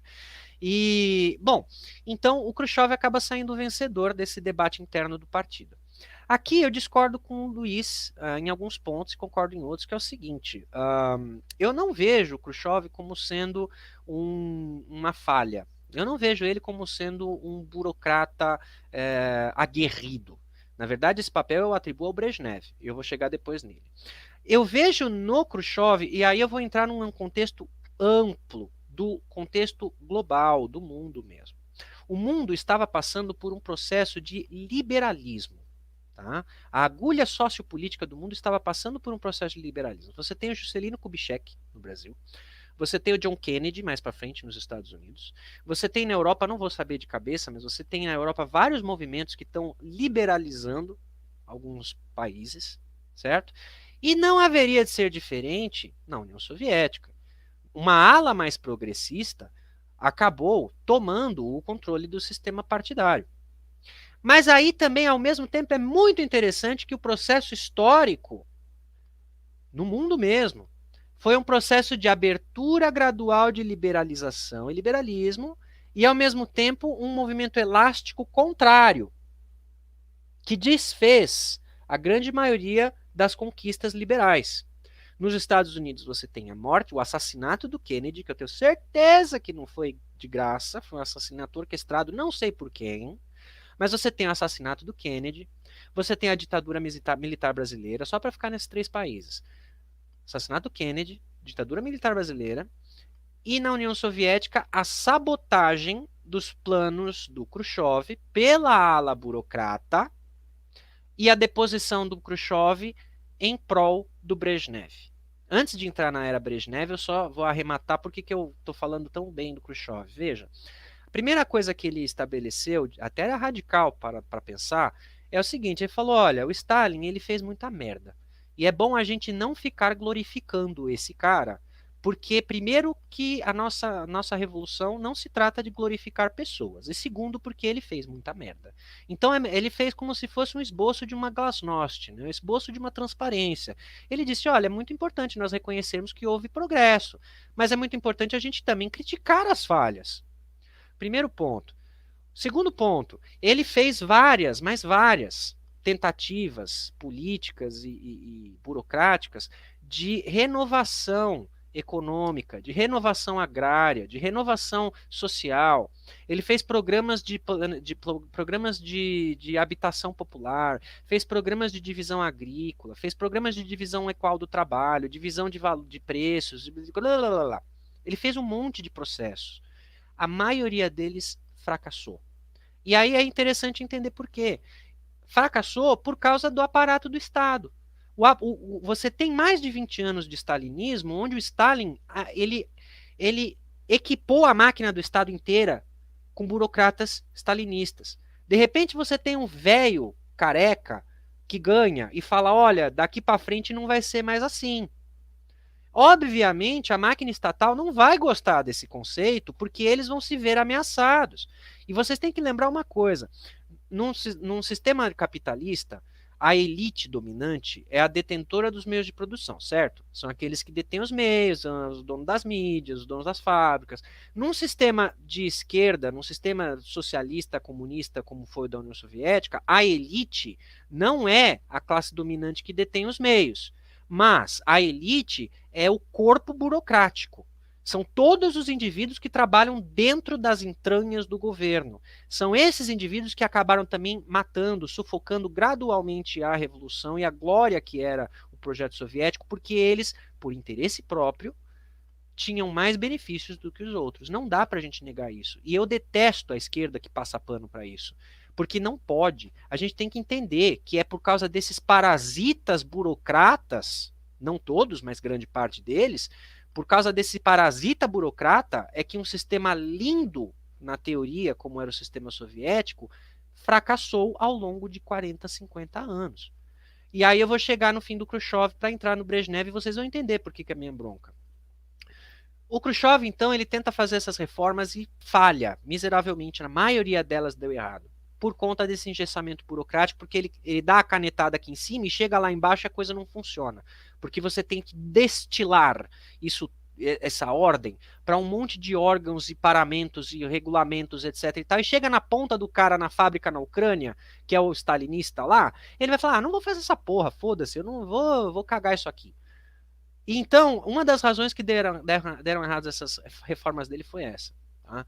E aí ele acaba perdendo poder.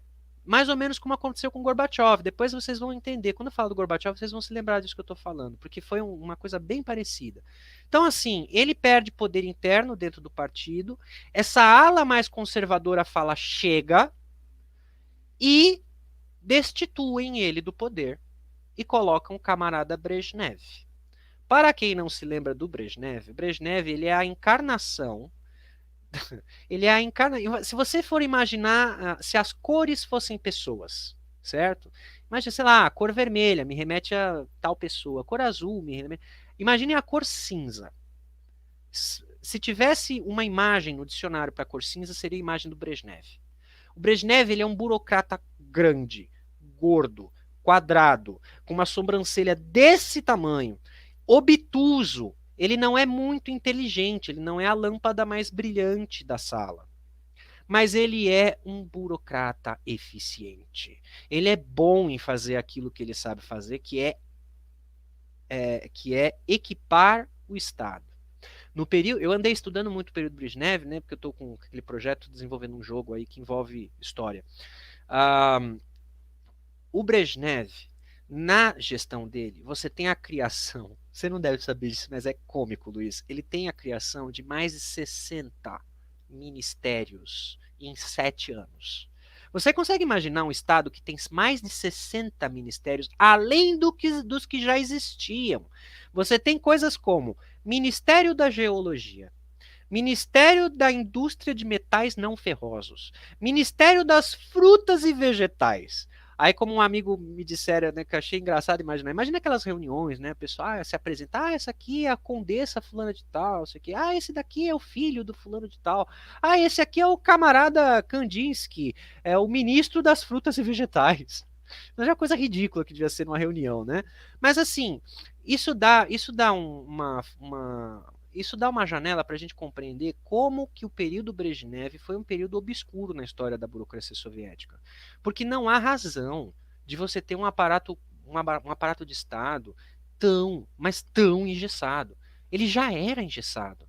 Com a entrada do Brezhnev, ele resolveu colocar no poder todo mundo que queria uma fatia daquele bolo.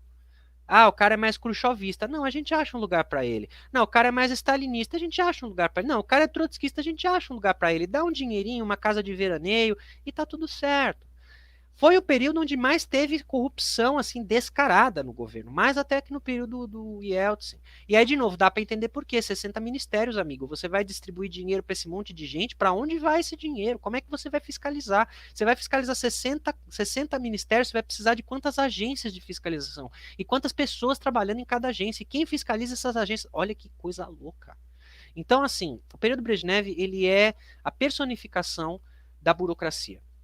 Quando a gente pensa em União Soviética burocrática, a gente tem que pensar no período Brezhnev, que é esse tiozão que dá o beijo na boca do outro cara lá, que eu esqueci o nome do cara que dá beijo. Que é uma tradição, enfim, só para entender, tá? Uma tradição russa, você comentar com beijo na boca, tá? Mas ele realmente foi um beijo apaixonado, foi uma coisa bonita de se ver. Passa o período Brezhnev, e aí você tem essa cisânia, né? A União Soviética vive um período de estagnação, assim, como se, sei lá, como se o ar fosse geleia, o ar gelatinoso, é uma coisa resinosa. Foram 20 e poucos, 30 e poucos anos sem nenhum avanço significativo, senão no avanço espacial, que realmente aí a gente tem que tirar o chapéu para o período Brezhnev. Foi um período de avanço espacial até maior do que dos Estados Unidos, né?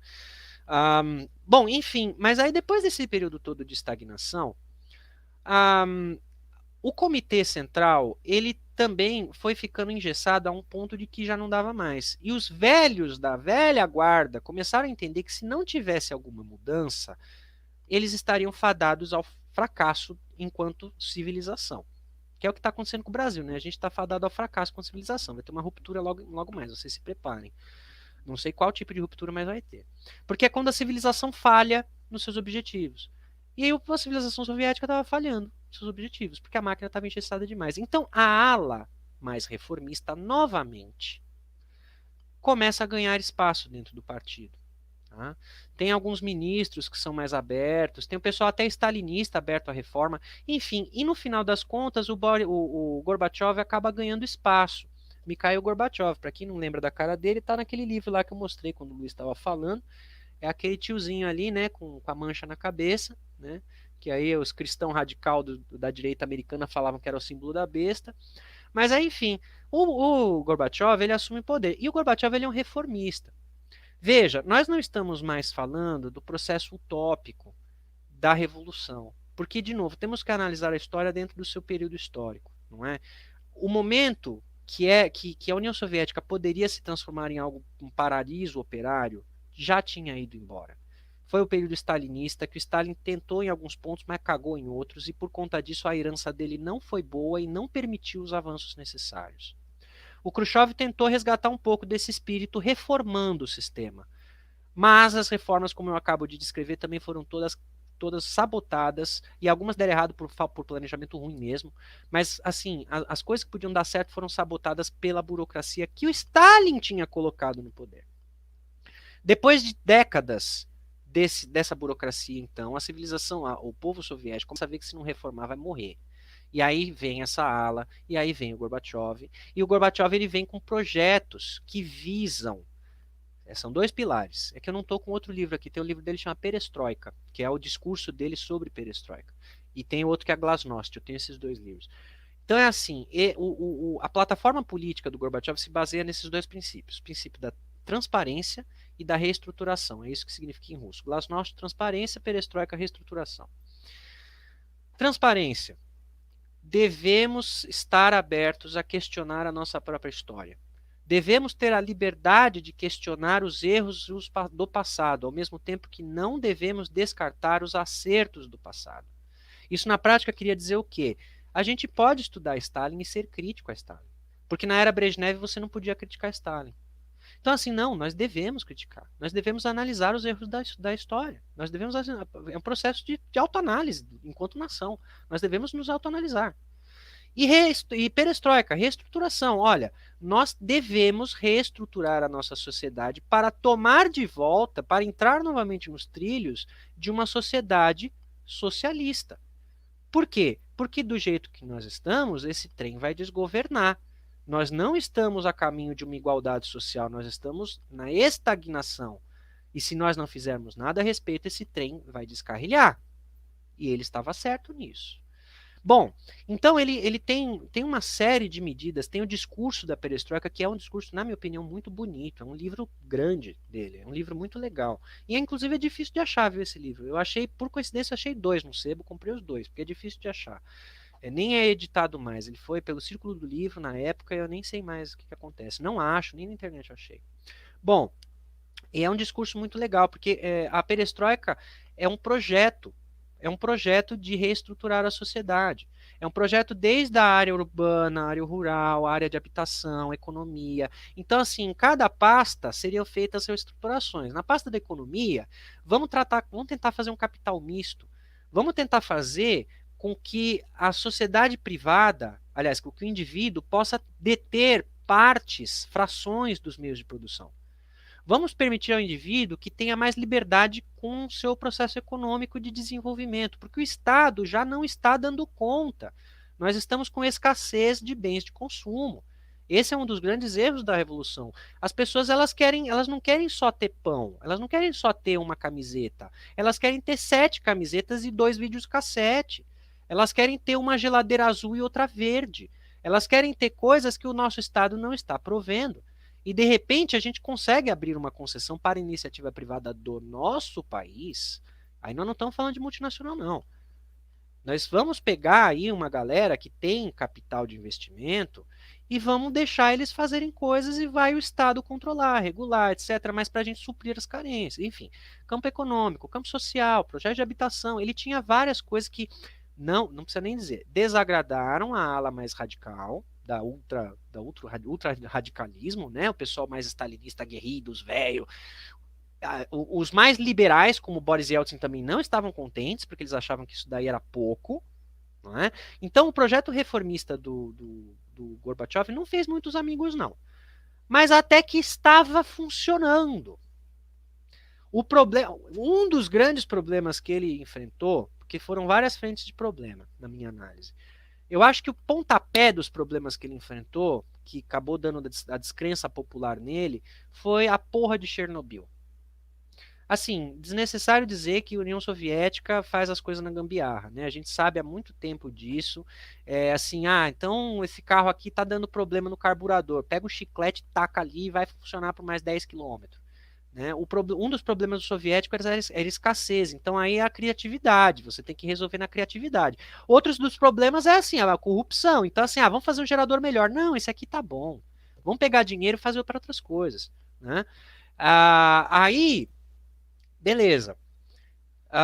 Esse foi um dos problemas. Quando teve a crise de Chernobyl, bom, óbvio, né? Isso daí foi uma catástrofe de proporções globais. A atitude do Gorbachev foi acertada.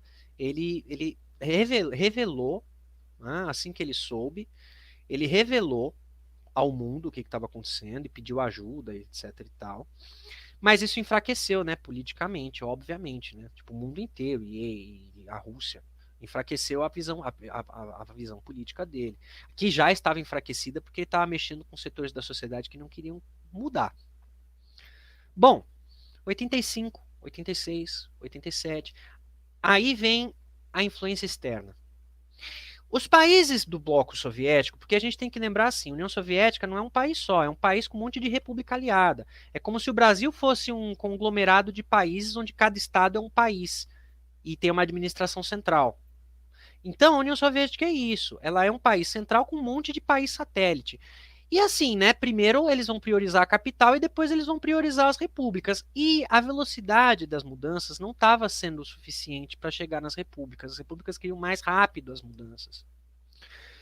Ao mesmo tempo, você tem a propaganda maciça, né, do capitalismo. Propaganda maciça. Vocês têm que mudar, vocês têm que mudar, e investindo, os americanos investindo dinheiro para contra-propaganda, etc. e tal, para inflamar os ânimos. Isso enfraqueceu a visão sobre o Gorbachev nas repúblicas soviéticas. Bom, a coisa vai chegando, você tem o movimento Solidariedade lá na Estônia, Letônia, nunca lembro, lá na Polônia, enfim. Você tem movimentos de dissidência, alguns são suprimidos, outros são tolerados, existem erros e acertos aí nesse ponto, mas isso vai enfraquecendo ainda mais a posição do Gorbachev. Aliado a isso, aí vem o golpe de agosto, né? O tal do golpe de agosto. É o seguinte, a gente estava falando aqui, a ala burocrática não ficou nada feliz com essa coisa toda. Então, uma galera, são três, eu esqueci o nome dos três, mas são três oficiais do exército, eles se unem com a ala ultra-radical stalinista e resolvem sequestrar o Gorbachev e botar ele numa casa de veraneio. Ele consegue vazar um vídeo dele.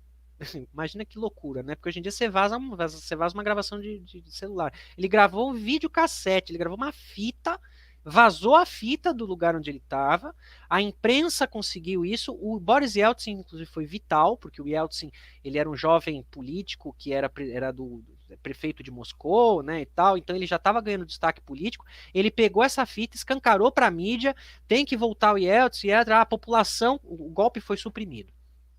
Mas até aí, amiguinho, o Yeltsin já tinha ganho apoio popular e o Yeltsin com aquele discurso populista, reforma é pouco, temos que liberalizar essa porra, vamos ter que abrir isso tudo. Enfraqueceu Chernobyl, enfraqueceu com a perestroika, com a glasnost, o golpe foi o golpe final. Porque aí o Gorbachev já não tinha mais apoio público. E aí o Yeltsin tinha apoio público. Cai o muro de Berlim, o Gorbachev é sequestrado, ele sai de sequestro, o Yeltsin tem um poder maior do que ele dentro do partido, porque aí agora os burocratas russos viram que o negócio ia desabar mesmo, então vamos abraçar o capeta, vamos abraçar esse cara que tem política neoliberal e é aliado com os Estados Unidos, porque tem que lembrar, o Bill Clinton era aliado do Boris Yeltsin. Tá?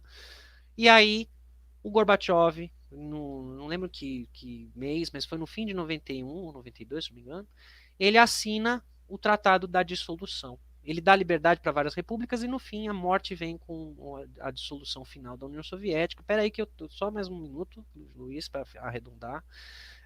Então, assim, vejam, o processo da Revolução Soviética ele é muito longo, extenso e complexo. Não dá para vocês caírem na retórica burra da direita. É porque tudo é errado, é porque... Não é. A gente tem que analisar com muita cautela e caldo de galinha. Tem que analisar com lupa.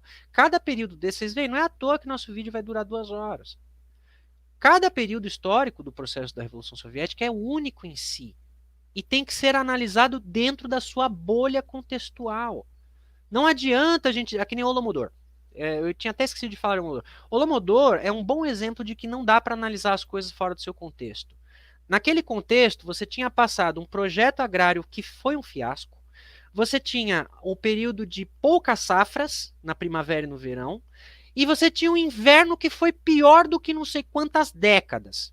Foi uma coletânea de valores, de coisas. E aí, os poucos grãos que tinham, foi dado prioridade de distribuição. Aliado a isso, como o Luiz citou, não bastasse todo esse caos de abastecimento, as elites da Ucrânia e de outros blocos, de outros países do bloco, fizeram como foi na Venezuela. E eu não estou defendendo a Venezuela, mas aconteceu lá. As elites têm as coisas, tem um grão, um silo cheio de grão. Falaram, não vamos dar nada pro Estado, não, vamos queimar essa porra. Então, assim, já não tinha grão, a galera ainda queimou o que tinha. Ok, então vamos privatizar, vamos priorizar o que tem vai aqui para dentro do país. Vocês queimaram um grão, paciência. Lidem com a sua própria consequência. Então, assim, nesse ponto eu até entendo. Não que eu justifique a ação mas de novo, tem que analisar o contexto histórico. E as pessoas que analisam o Holodomor esquecem desse pequeno detalhe, que a elite queimou comida, sabe? E aí botam nas costas do Stalin. Não é bem assim. Bom, enfim. Aí para terminar o que eu estava falando, o processo soviético ele é vital para a gente estudar hoje em dia, mas é vital porque as pessoas precisam entender como é lindo um projeto de país onde você tem relações diferentes entre os indivíduos. Você pode procurar no YouTube aí, você vai ver uma coisa muito interessante. Várias entrevistas com pessoas mais velhas falando sobre a União Soviética. Todas elas concordam em um ponto. Em vários, na verdade, mas um que elas concordam sempre. As prioridades eram outras. As pessoas elas eram preocupadas em solidariedade. As pessoas elas eram preocupadas em trabalhar não para ficarem ricas, mas elas eram preocupadas em trabalhar para crescer dentro daquilo que elas fazem, ou fizeram, ou faziam. Quando você tem alguém que fala, eu quero ser um operário, eu quero trabalhar com torno, a pessoa ela está querendo aquilo não porque ela vai ganhar bem, ela vai trabalhar com aquilo porque ela gosta de fazer aquilo. E por conta dos salários não serem tão desnivelados quanto no sistema capitalista, onde gente como Ana Hickman, que nasceu rica, nasceu bonita e por isso é rica, ou Neymar, que nasceu sabendo jogar futebol e por conta disso é bilionário e evade imposto, na União Soviética você não tinha uma divisão tão grande de valores salariais, o que permitia, além de competição, porque ainda assim permitia competição, você quer subir na vida, você vai ter que ter um emprego que paga melhor, só que ao mesmo tempo impedia essa coisa absurda de você ter alguém que ganha milhões de vezes mais do que você. E ao mesmo tempo, como a competição também não é tão acirrada, você pode se permitir ter uma vida mais modesta, fazendo algo que é mais modesto, mas que satisfaz você enquanto indivíduo. É isso que precisa ser resgatado, na minha opinião, no trabalhismo. Um dia, gente, Luiz, eu quero fazer um vídeo só sobre trabalhismo, porque é isso que a sociedade precisa resgatar com urgência. O que é trabalho? Trabalho não é troca de tempo por dinheiro. Trabalho é a interação do ser humano com o seu meio. É qualquer coisa que sirva de interação do ser humano com o seu meio. O que nós estamos fazendo agora, conversando nesse live, é trabalho e deve ser considerado como tal. Trabalho não é só trocar tempo por dinheiro. Aliás, essa é a visão neoliberal mais grotesca que nós nos permitimos e que a União Soviética tinha um outro ponto de vista. E é por isso, para finalizar meu argumento, essa é uma das razões, se não a principal, na minha opinião, que se deve estudar mais sobre o período da União Soviética, para a gente entender qual é o espírito que guiou esses indivíduos e esses processos históricos, para dentro desse espírito nós pegarmos aquilo que funcionou e trazermos para o nosso próprio sistema, com ou sem revolução, que aí já é um outro tema, já é uma coisa mais longa para se discutir. Bom, então, assim, a sugestão do Diego pode ser uma boa sugestão para a gente definir qual o tema do próximo programa. Domingo, às 14 horas, a gente volta. Eu vou tentar entender o que é que ele tem tanto contra a Ana Hickman, que ele sempre cita a coitada como exemplo. Boa tarde, obrigado aí.